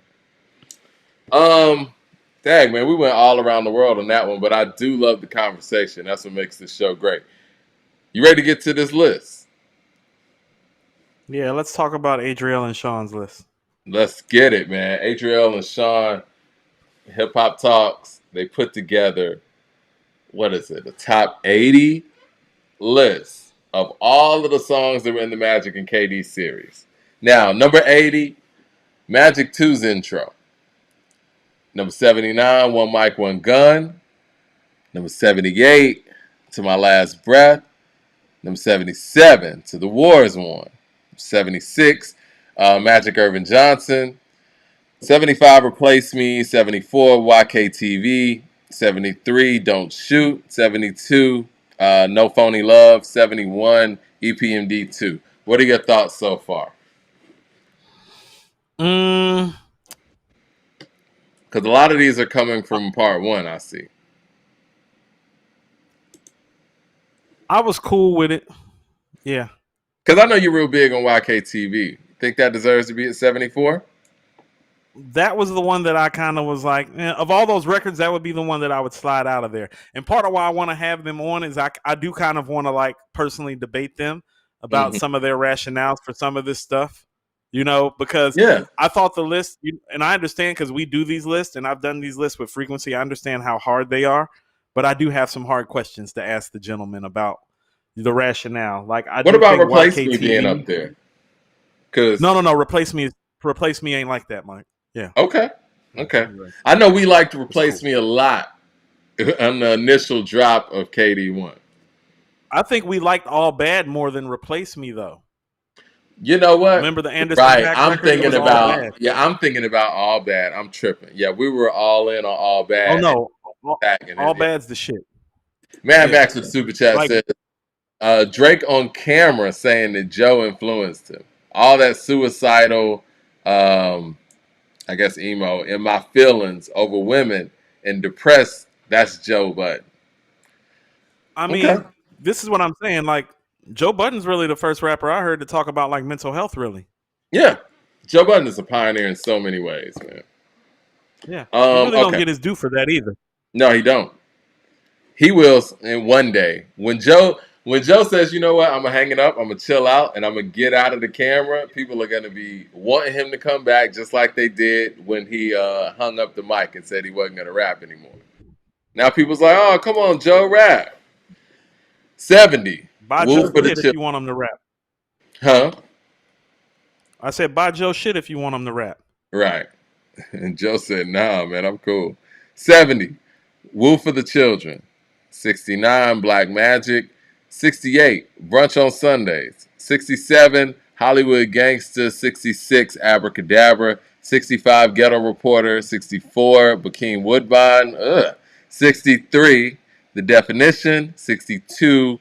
King's Disease. And 61. Blue Bentley. Some very good songs in the 60s. So you realize how dope the catalog is when you list off those songs that you just named. I don't agree with Hollywood Gangsta being in the 60s. I don't agree with Bakeem Woodbine being in the 60s or Black Magic or Brunch on Sundays. I was about to say Brunch on Sundays and Hollywood Gangsta for me should be further up. Blue That is Bentley. one of the conversations I would like to have with the gentleman. Blue Bentley kind of is where it is. So this is one of those things too. This is how quality the material is that we're already arguing about stuff being moved in the 60s. That's crazy. Michael Williams with the super But chat says, this list is a tragedy. Beef and WTF SMH, not even top 50. TSK is over OAM TAC. 5 songs from Magic 3 in the top 15 recently. Recency bias. Excuse me. All right. Let's see. Let's go to 60. All Bad. See, we were just mentioning All Bad. 59, Pretty Young Girl. 58, Jodeci Member. 57, Serious Interlude. 56, Hood to Hood. 55, Based on True Events. 54, I'm on Fire. 53, What's This All Really Mean? What This All Really Means. 52, I Love This Feeling. 51, No Tears. Gosh, those are some really good songs in the 50s. the one that stood out to me was I'm on Fire, Mike. I didn't think that would have been the one to stick out to you. I'm cool with that being where it is. Pretty Young Girl I sticks think out. Hood to Hood sticks out. I like that song, man.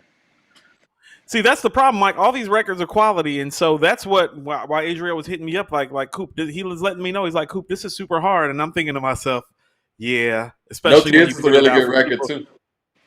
Right, especially when you put it out for the masses, and all they really do is tell you that you don't know shit when you spend all your time doing it, and Right, they right, don't right. Because have the masses aren't gonna harp on what you got right.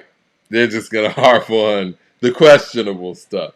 Like I put out a I list. mean, I think it was the top 50 hip hop songs all time, and my approach was basically quality and impact, right? And I was just trying right. to marginalize those two and make a list. And didn't put it in any order. That also helps too. People are like, I have no problem with this list. And when people have no problem, you're doing all right. But when you put stuff in order, they're inevitably going to have a problem. Yeah. And that's just kind of what comes with it. You know, like you're an expert until you do an organized list, and then you don't know shit all of a sudden. Right. It's very hard to do. Superhero status at 50. 49, Count Me In. 48, Mm. Composure. 47, My Bible. 46, Dedication. 45, Ultra Black. Okay, I like that. 44, Get Light. I love Get Light. 43, Motion. 42, The Pressure. 41, Spicy. Okay, so this part of the list is the list that I had the most issue with, Mike, Mm-hmm. because I would have Count Me In, Ultra Black, Get Light, The Pressure, Motion, and Spicy higher probably. Me I too. think just for me personally, when I go back and listen, this is the one that I probably am going to question them most about and ask them what the rationale was right here. Mike, Spicy is definitely higher than 41. Mike, Spicy is a fucking banger. And that's Get actually Light Mike. is a banger. Mike, Spicy on a production tip is one of the best beats of this run. Like, go play Spicy right now, Mike. I think Spicy suffers from it being made too early. Because if I can Spicy see was that. made like right now, niggas be going crazy. Like Spicy's the shit. Jay Short with the super chat says, very East Coast 90s aesthetics in the top of this list. And personally, I think the Speechless 2 is a sleeper for top 5. Not top five. Top 5, top 5. Top All right. 20. So, number 40, we got Office Hours. I'm 39, cool Never with that. Die. 38, Nas is Good. 37, WTF SMH. 36, Car 85. 35, 1-800 Nas and Hit. 34, Pistols on your album cover. 33, 10 Points. 32, TSK. And 31, 40 Side. Um, I'm cool with most of that. Mike, Pistols on your album cover needs to be higher. Okay. I was thinking the same thing. Um, 30, Full Circle. Full disclosure, man, I'm not a big fan of Full Circle like that. I guess my I've always expectations. gotten those. I've always gotten that vibe from you. Um, to be honest with you, I do feel there is a drop off after the Nas and AZ part, and Yeah. so about the quality of records that got made, I don't know if I would have it in my 30s. It would probably fall in my 40s. But AZ had a verse of the year contender on there. Dialogues per flies calls on the curb. Word when I emerge, a higher God. Yeah. AZ was crazy on there. Full Circle 30. Okay. 29, Speechless Part 2. 28, Moments. 27, Reminisce. I'm surprised they got Reminisce that high. I like Reminisce a lot. 26, First Time. 25, Based on True Events Part 2. 24, Once a Man, Twice a Child. Love that record as well. 23, Recession Proof. 22, 27 Summers. And 21, Beef. Okay, so I'll tell you, a lot of those records that are in the 40 between 50, I would replace them and put them down here where some of the records 21 to 30 are. Me personally. Like Get Light, Emotion, The Pressure, and Spicy would all probably go in there, and I would swap out like I'm not big on moments like you are, but I like it. Full Circle would get moved back. You get what I'm saying? That's why it's like I hit Sean up. Me and Sean were talking about doing something else, and I was like, I want to bring you and Adriel on. I seen the list. Yeah. Yeah. Michael Williams to the super chat says Speechless Part 2 is greater than Speechless. Feels so forced, it's wild. Um, He said, "Speechless feels so forced. It's wild. Speechless might be the signature Nas and Hit song, one of the best tone setters of any Nas album. So Speechless Part 2 is greater than No, Speechless." Speechless is the best. Speechless is the best start off song from all of these projects. Luis with the super chat says, GHTT too low. Best intro song to the trilogy. Oh, he's talking about Ghetto Reporter. Uh-huh. Yeah, Ghetto Reporter, too No, low. Ghetto. To be honest with you, Ghetto Reporter is probably the low point of KD3. So no. I always felt like that too. I'm not even gonna front because when we did the station head, when we were debuting KD3, and we started with Ghetto Reporter, I wasn't wowed by it, and then everything else came in. Well, here's also the problem too with Ghetto Reporter. Legit, Thun, and Mike and Quincy Mike, you could argue were top 10 songs from this run. Mm-hmm. And so Ghetto it's a Reporter. victim of what it's around too. It's a victim of what it's around too. It's like, no, legit, Thun and Mike and Quincy might be 3 of the 10 best songs from this run. Definitely top 20. All 3 of those songs are top 20 songs from this run. So Michael Williams with the super chat says, "My bad. I saw a different list yesterday that had Speechless Part 2 greater than Speechless." Okay. People love Ghetto Reporter. Okay, so now we're in the I don't top agree. 20. 20 Wave God, 19 Sitting with My Thoughts, 18 Ugly, 17 The Cure, 16 Death Row East, 15 Rare, Yeah. 14 Fever, 13 Nobody, 12 Japanese Soul Bar, 11 Meet Joe Black. Okay. Okay. So I can see things Wave until God should Wave God shouldn't be this high to me. And this might be my biggest problem with this list. Wave Gods is not a top 20 record. Because it's not. Because how about this? Here's how I look at it. Let's just go to Magic right quick. It's not better than Speechless. It's not better than Meet Joe Black. It's not better than Ugly. It's not better than The Truth. And I don't think it's better than Hollywood Gangster either. So for me, it's either the 5th or 6th best song on that project. And that's not good enough to crack the top 20. So Wave Gods would be my biggest issue with the list the fellas put together. Well, let's get the top 10. The Truth is number 10. Yeah. Slow It Down is number 9. Blue Benz, Yeah. number 8. 4016 Buildings, number 7. Legit's number 6. 30 is number 5. Michael and Quincy's number 4. Speechless is number 3. Thun is number 2.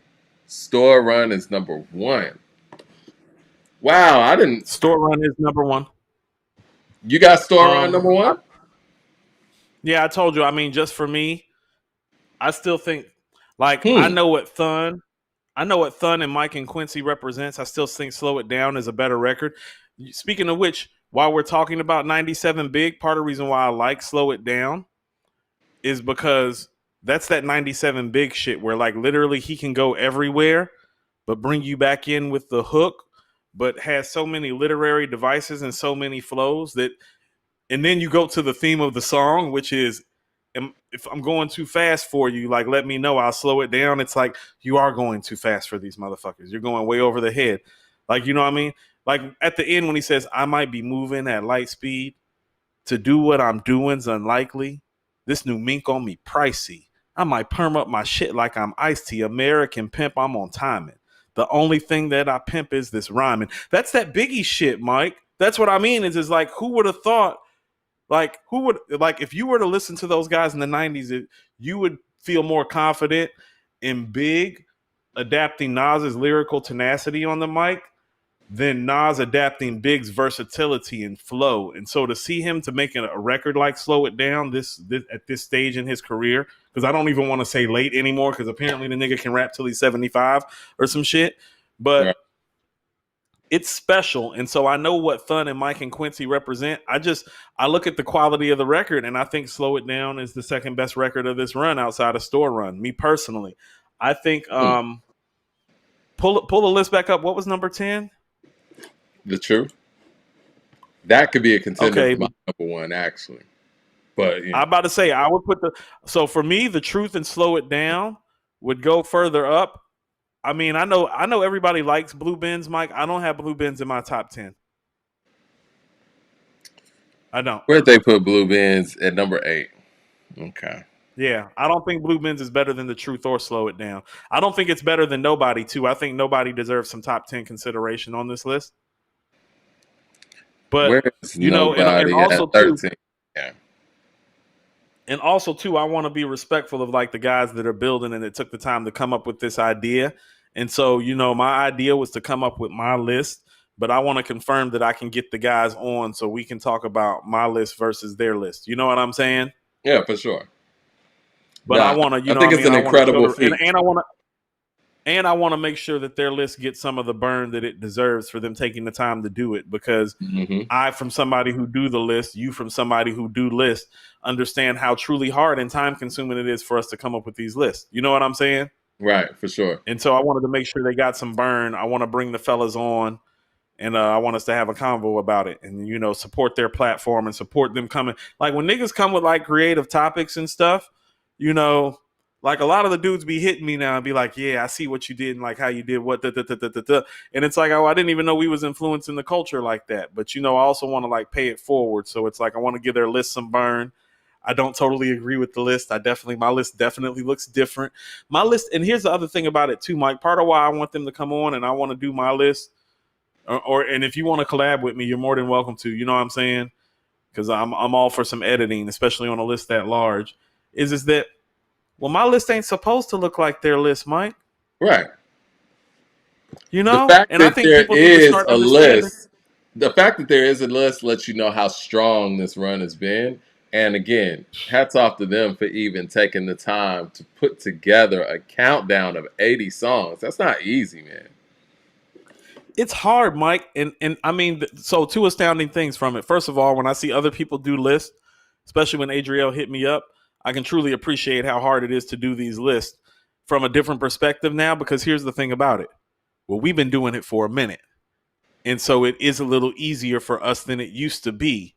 But I could see the anxiousness in the DM that Adriel sent me, and it's like, oh damn, he really been stressing over it. I can remember when I used to stress. So I can remember when I used to stress over it, fam, because Yeah, everybody got something to say, everybody got an opinion, and it's never yours that it's the right one. You know what I'm saying? right. And so, like, I get all of that. So shout out to Hip Hop Talks and Adriel and Sean for coming up with a wonderful list. The goal is to bring them on next Monday, have a like healthy debate and talk about it. Adriel, get your YouTube TV face ready, my G. Ain't station head don't let you see your face, brother. I need you to step into the platform clean and ready to go. Get your bars together. Let's do it. Jay Short But got a Mike, I'm super gonna tell chat. you what. Oh, go ahead. The main thing that I noticed, Mike, there are very few weak songs from this run. There was only a handful of songs where I was like, he could have kept that record. Like I Mm-hmm. didn't say that about most of them. Most of my mind went to, it's like, where does that record really fall on my list? It wasn't like, you can keep that shit. You're right. There ain't a lot of records like that got made during this run, Mike. It's amazing. And that's what I was looking at too, going through this list. And I'm looking at some of my favorites, and then I'm looking at some of the stuff that was on the back end. I'm like, these aren't really bad records either. Jay Short with the super chat says, I'm in the minority, but I hate brunch on Sundays. When critics call Nas boring, that song will be used as evidence. Sounds like a street disciple leftover. Should be ranked last. Mad Max with the super chat says, to make a list like this, first you should rank each song on their own projects, then go from there. That's kind of hard to do too. You want to know what? Actually, Mad Max, when I tentatively started scoping out my list, that's actually how I did scope some of it out, is that I wanted to take the best 5 songs from each project and start navigating from there. But that's what I mean about it being a process. Like that was just something that's going on in my mind about making a list for it. Is that? But also too, I mean, first of all, Mike, Death Row East is like that, Mike. Just like the same. Adriel knows it. Made the top 20. I'm trying to when tell I read about Death Row East, I'm like, Coop has sold the masses on Death Row East. Yes. If you push the agenda, you can win. Death Row East in the top 20. Mike, it is one of the 20 best songs from this run. Mike, how many Nas records can you dance to where it's a story and it's a story about Tupac? Mike, it might make my top 10. Shout out to Death Row East. Shout out to Death Row East. And I see that EPMD 2 is 71 too. So. Just say less, Mike. Yeah. Just say less. 007 with the super chat says, "Oh look, Magic 2 charted a top 10 spot on that list. Would have been 2 if 50 had a full verse. Told you, 5 years from now, you will be discussing Magic 2 more." I think Magic 2 is definitely the most slept on album in this whole series because of its placement, coming after KD3 and coming right before, literally weeks before Magic 3. So, yeah. Pistols on your album cover just should have been higher for me. Mad Max to the super chat says, "Me and Jay Short finally agree. I've been saying Brunch on Sunday was whack." It's I love the candor and honesty. So let me offer some perspective about Brunch on Sunday. And Brunch on Sunday still probably wouldn't crock my top. It probably won't make my top 40 of this run. You know what I'm saying? But here's the thing about that record that people need to understand. He couldn't make that record sound good 10 years ago and 20 years ago. That's what I was thinking. And that's the part. And that's the part about it that's impressive. Like, Mike, I don't think you understand how I cringed on the inside when I read the track listing to KD2 and I saw Brunch on Sunday. I was like, we have a problem. And then I heard the record and I was like, oh shit. I was like, he can make this record now? It's like, threw up a little goat sign, Mike. That's what got me with KD2, and that's where I was ready to go ahead and push him, ahead of Jay. The versatility and how seamless it was, like you said, years before he wouldn't have been able to pull off something like that so seamlessly. Yeah. And it was impressive in that light. And then boom, we get Magic, and I'm like, okay, well, it's really up. Count Me In is a personal favorite of mine too, Mike. It's like I love me some Count Me In, but I also have to be. How about this? I personally like Count Me In more than I like Japanese Soul Bar. But I know it's not better than Japanese Soul Bar. You feel what I'm saying? And that's the tough part about making these lists is that you have to remove that personal favorite shit about the quality of the record. Oh, except Death Row East, Mike. I'm not doing that shit about Not going to remove Death Row East. Death Row East was the shit when it came out. I told all of you Death Row East was the shit. It was the first one. But everything else, Michael and Quincy's top 3. You do? I do. Michael and Quincy's pretty epic. They got it number 4. It is pretty special. It's Mike. It's an easy top 10 selection. It's one of those things when you hear the record, it's like that's one of the 10 best songs that they've done. Okay, let's look at the top 10. Let's look at the top 10. Right. The Truth. That's top 10. Slow It Down, I think it's top 10. Yeah. Blue Benz, I don't think it's top 10.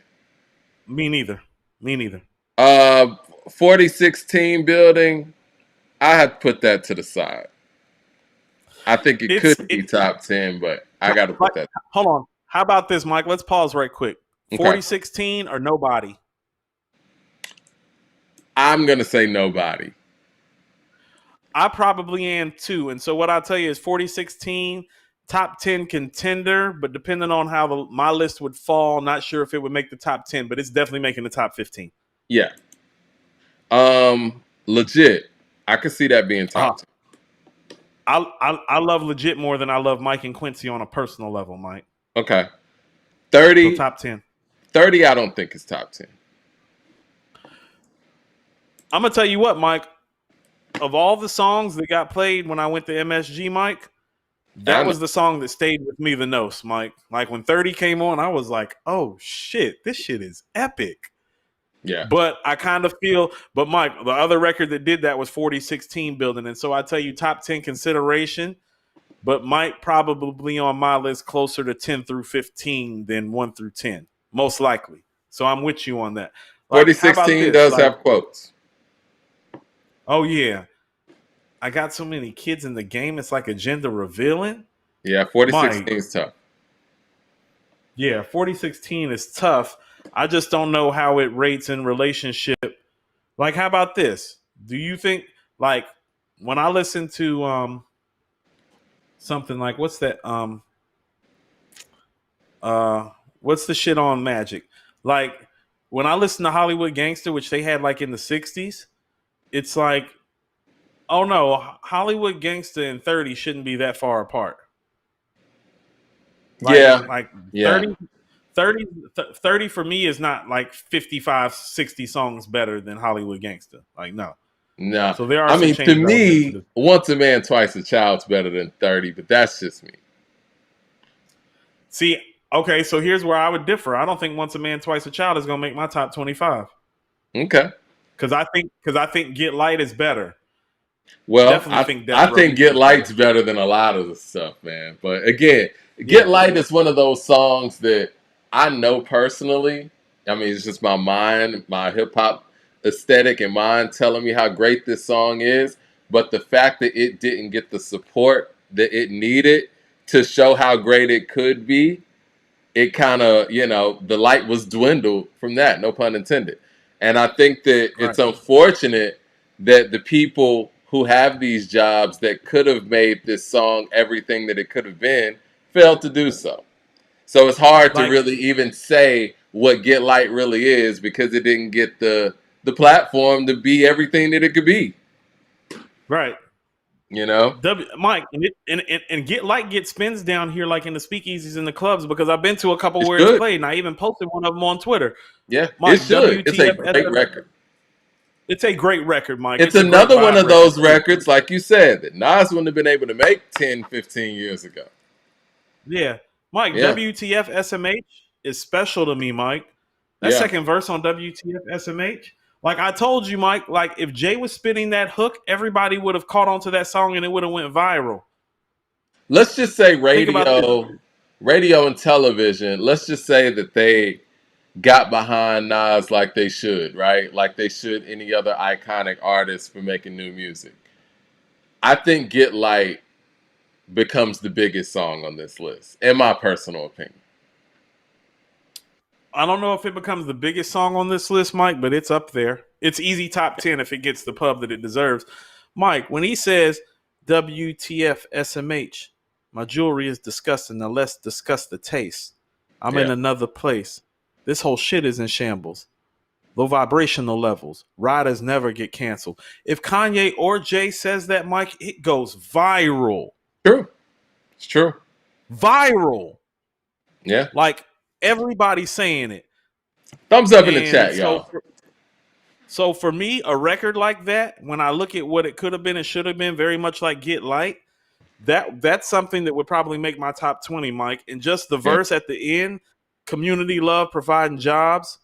Why would you try to come for me? Why you ain't proud of Nas? I was like, oh shit. I think Reminisce is one of the best songs made in this series as well. So, I knew you would say that. Mike, I'm Reminisce. partial to the serious interlude, but I kind of understand why it is where it is. Yeah. Okay. So 30, and then you got Michael and Quincy. That's top 10, I think. Speechless. Think that's top 10? Yes. Okay. Done. Speechless is the best intro. Mike, Speechless is the best intro from this run. Yeah. I'm with you. Done. Top 10. Yes. And Store Run, top 10.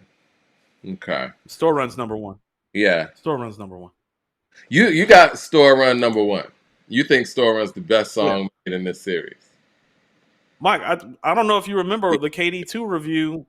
When I talked about the KD2 I review, remember. I told you that in Store Run and in Nobody is the first time that he had made something that would go on his greatest hits in over a decade, and I I stand remember by you that. said that. I remember you said that. I Yes, didn't know if any of that and I changed. mean it today. I didn't know if any of that changed with Magic, KD3, Magic 2, and Magic 3 coming No, after that. Though. no, Um, because part of what makes Nas shit special is it provides you with a nostalgic feeling. yeah. It sets a scene for the circumstance, and nothing encompasses that more than Store Run of all of these songs, and that's what makes it the best song. Is it the best mic performance? No. Is it the best hook? No. Is it the best beat? No. But is it all of the things? Yes, it is. And that's what makes Store Run the best song of this run. So you It think is Store Store Run. Run? You think Store Run is better than let's see, Slow It Down. Yes. Not by a lot though. Okay. Like like hair great white hairs in my chinny chin chin. Thin. I'm cool with putting. I think man, it's hard to pick a number one on a list like this, but I would be the most comfortable with putting The Truth at number one. I mean, it was our verse of the year, Mike, and the reality of the matter is that we could have picked either one of the verses and it would have been verse of the year. Yeah. And so you're not wrong for that. What I will tell you, what it suffers from, I think Store Run is a better beat. I think Speechless is a better beat. I think 4016 is a better beat. I think Mike and Quincy is a better beat. I think Legit is a better beat. I think Thun is a better beat. And so splitting hairs Really? about our boy Hit, splitting hairs about our boy Hit, I think the thing with The Truth where it misses in relationship to the other songs it is competing with for the top spot is that are the lyrics better on The Truth than all these records? Yes. But does the beat hit the way 4016 hit or the way Thun or Mike and Quincy hit? Nah. Is it inherently a better build than Store Run? Nah. And so what I would tell you, what holds The Truth outside of the number one spot would be the songs that it's competing with. The beats are just more supreme. Huh. I like The Truth's beat a lot, so I guess we're splitting hairs on that. No, what I'm saying, splitting hairs, but think about the beats that I just named: Mike and Quincy, Thun, Yeah. 4016, Speechless. No, those beats are better. I mean, you know what? And that's the other part. When we're looking at all 80 of these songs, come on, guys. HitBoy got to be top 10. I mean, really. Okay, let's say that he's not in your. Let's say that he's not in your top 10, Mike. I think it's egregious at this point to say that this man is not the best producer of this era. Look at those 80 songs. Yeah. No, real talk. Let's throw the Benny stuff out. Let's throw out the new J-Lo record. Let's throw out the music stuff. No, like if you can go show me the producer, 80 beats, just these 80. Go show me the guy with this level of versatility.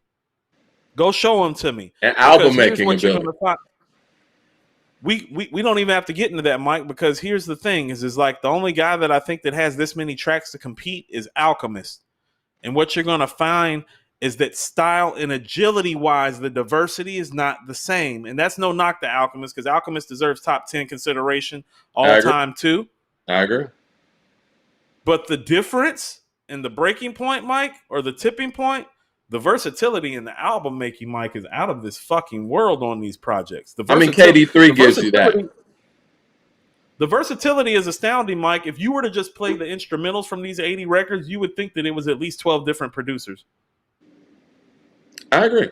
I mean, when you look at the KD side of things, KD2, KD1 as well, but KD3, what he showed us on KD3, man, it's somebody said that Jordan House, not somebody, he says HitBoy Alchemist versus. I mean, listen, if you want to go against us, Jordan House, and you know something that we don't know, you can go ahead and take Alchemist against us. I'm not taking. That's what I'm saying. I'm about to say, Mike, who taking Alchemist? Mike, I'm not taking Alchemist. It's nothing personal. I love Alchemist. Yeah. If Jordan House wants to take on Alchemist, Coop and I will take on Hit, or I'll sit this one out and Coop can take on Hit. I mean, but yeah, I'm not comfortable with taking Alchemist against Hit right now. I'm not. That's why. Okay, so Mike, that's why he's top 10. The only people that I would feel comfortable taking over Hit, like in some sort of verses. Oh no, Mike, all those guys are icons. Dre, Primo, RZA, Havoc. Well, let me think about it. Let me think about it, because I could go keep it thorough. I could go, we gonna make it. We gonna make it, of course. Hold You Down. Alchemist got some shit. I don't know, Mike B. No, like I said, Mike, Alchemist deserves top 10 consideration all time too. Right. But the versatility that I just saw Yeah, is very, very rare. Mike, the versatility is very Kanye like. it is. LP with And the super Kanye's chat top five. says, "Love Alchemist, but he don't have the range."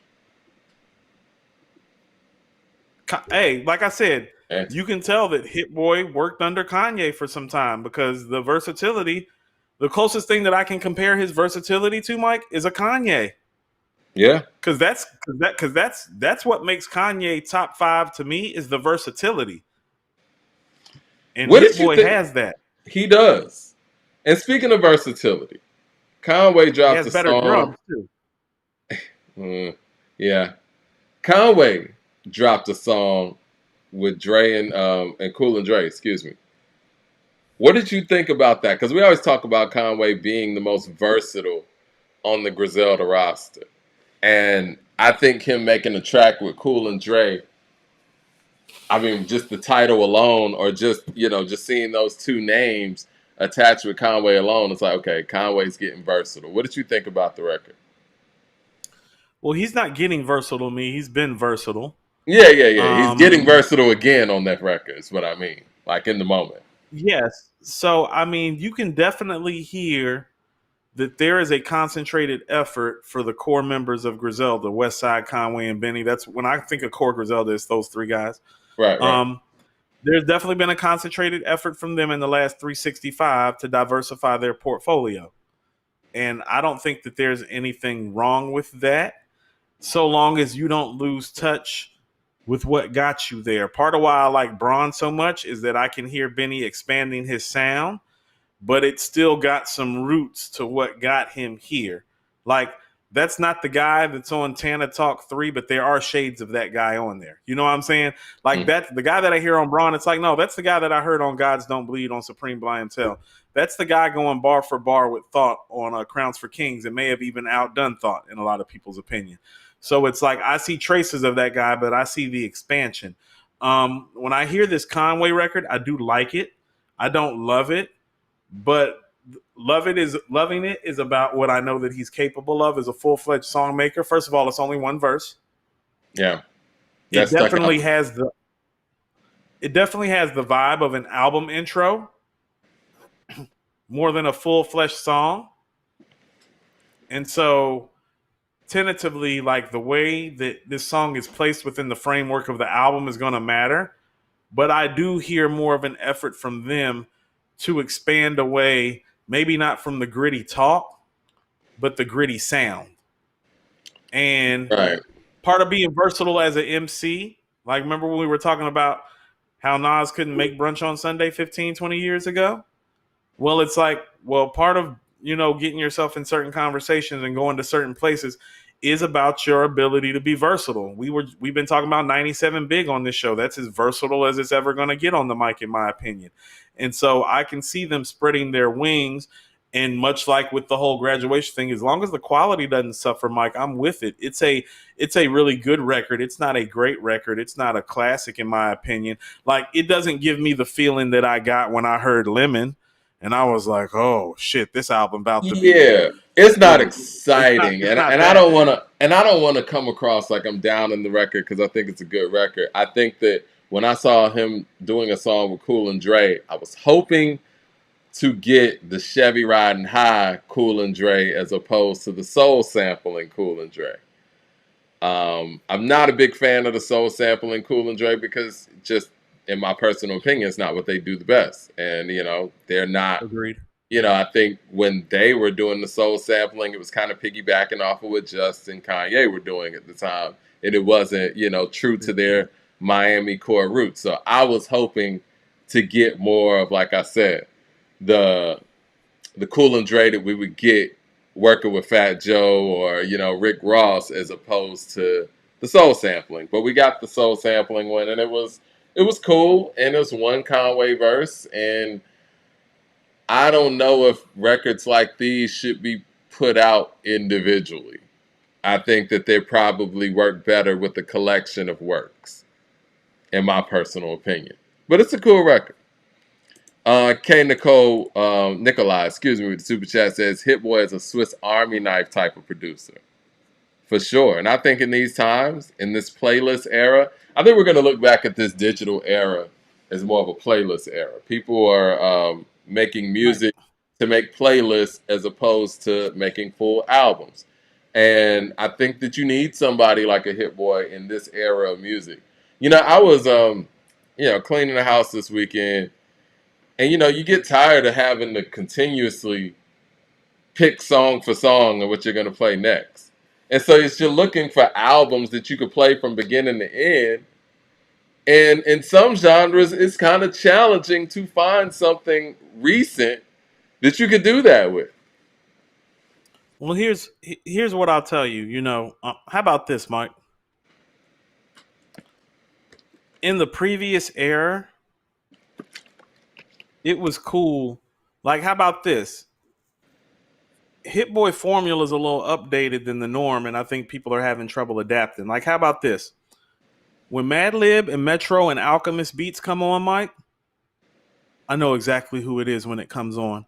Very much like when Dre, RZA, and Preem drop a beat, I know who it is.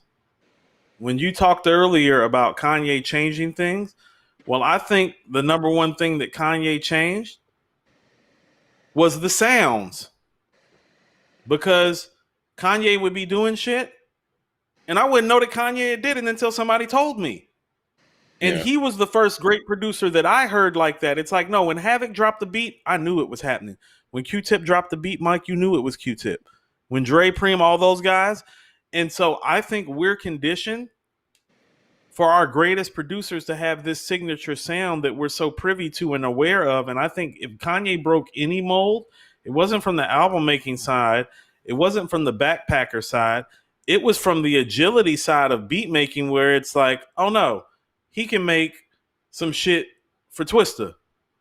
He can make some shit for Jay. He can make some shit for Common, and you won't be quite sure that it's him. Like Mike, And push when it I to heard the corner, Pusha T. Mike, when I heard the corner for the first time, if Kanye wouldn't have been on the hook, I wouldn't have known Kanye did that, because them drums is crazy. Right. And I think what Hit Boy and Kanye do a great job of is adjusting to the artist. And I think that we need more of that in hip hop production, especially in Yeah. this era. I think before, a lot of our artists were adjusting to the producer, which is nothing wrong with that. I mean, hip hop comes from, when we really look at hip hop, the producer usually is a part of the act. I mean, Larry Smith was just as much a part of Run DMC as, what I'm saying, anybody else in the group was. Same thing with Rick Rubin and LL. They were kind of an act together. And even if you look at, Q-Tip, Tribe, Dre, Snoop, Dre and NWA, like the producer came with the package. So I understand why the artist adjusted more to the producer. But as things start to separate and producers became more freelance, now it becomes a thing where the producer might need to adapt to the artist. And I think that's what Kanye and Hit Boy do so well. And it really helps the artists that they're working with. Well, here's the thing about it, Mike. There was a time where the producer actually ran these sessions and the artist did adjust to the producer, and then MCing became the thing. Mm-hmm. And listen to what I'm saying. Has the quality of MCing has gone down? It has gotten back to the producer setting the tone. Yeah. And when you're a producer and you get to set the tone, and the greatest of MC of all time is willing to switch up speed to ride on your beats. Good night. Good Yeah. night. Good night, everybody. Because that's not the same. Like all due respect to the guys I'm about to mention, that ain't like Freddie Gibbs riding the Alchemist beat. That's not like Future riding a Metro beat. That's not like Mos and Talib riding a Madlib beat. That's the greatest of MC of all time, doing whatever the fuck the producer is telling him to do with the beats that he's being given. And it's different when that happens. And the game is different now. And motherfuckers need to adjust. I gotta go, Mike. Okay. Jay Short with Fatherhood the super calls. chat, and then we're going to head out. Jay Short says, remember when Ghostface made that Push song with Missy Elliott? I remember that. We may not have liked it, but we understood. I think Conway may be at that point where he has earned that right. I Yes. agree. Yes, I agree with that. I agree with I that. agree. I think we can expound upon that a little bit more next show. But great show, man. We're gonna holler at y'all on Wednesday, and I'm just looking forward to more new music because I think that this hip hop in 2024 is gonna shape out really well. We'll talk about the Kid Cudi Wednesday because I want to I was listen about to to say, it Mike, more. we need to do our formal 21 Savage review and give it a full score on Wednesday. Mm-hmm. We need to give the Game and Big Hit album a full score today. I mean, on Wednesday. And we need to give Cudi. So we got 3 albums we need to drop our full-fledged review on and give them a grade. For sure. All Niggas, right. niggas gonna have grade point averages from now on, Mike. It's like, no, that nigga ain't who you say he is. He walking around here with a 2.7 GPA. He's not going. Right. He's I like he's not going to He's not going to Vanderbilt. He's going to it. Chattahoochee Tech. He's going to CPCC up in Charlotte. He's not going to the University of North Carolina. And no He's not. disrespect to any of Not the with people those. that went to those institutions. Just got to apply I yourself, went to Smokey. Mike. I'm talking about institutions that I went to when I was getting in trouble. That's how I know. Oh, we got to I went discuss to the Chattanooga. Bodie project too. We got to discuss the Bodie project too. We got to add that on. So we got 4 projects lined up for Wednesday. Standing on So business. All right. Hit like and subscribe, y'all, and we will see y'all Wednesday. We're going to talk music, music, music. and of course Benny's about to drop, so we gotta Well, there it is.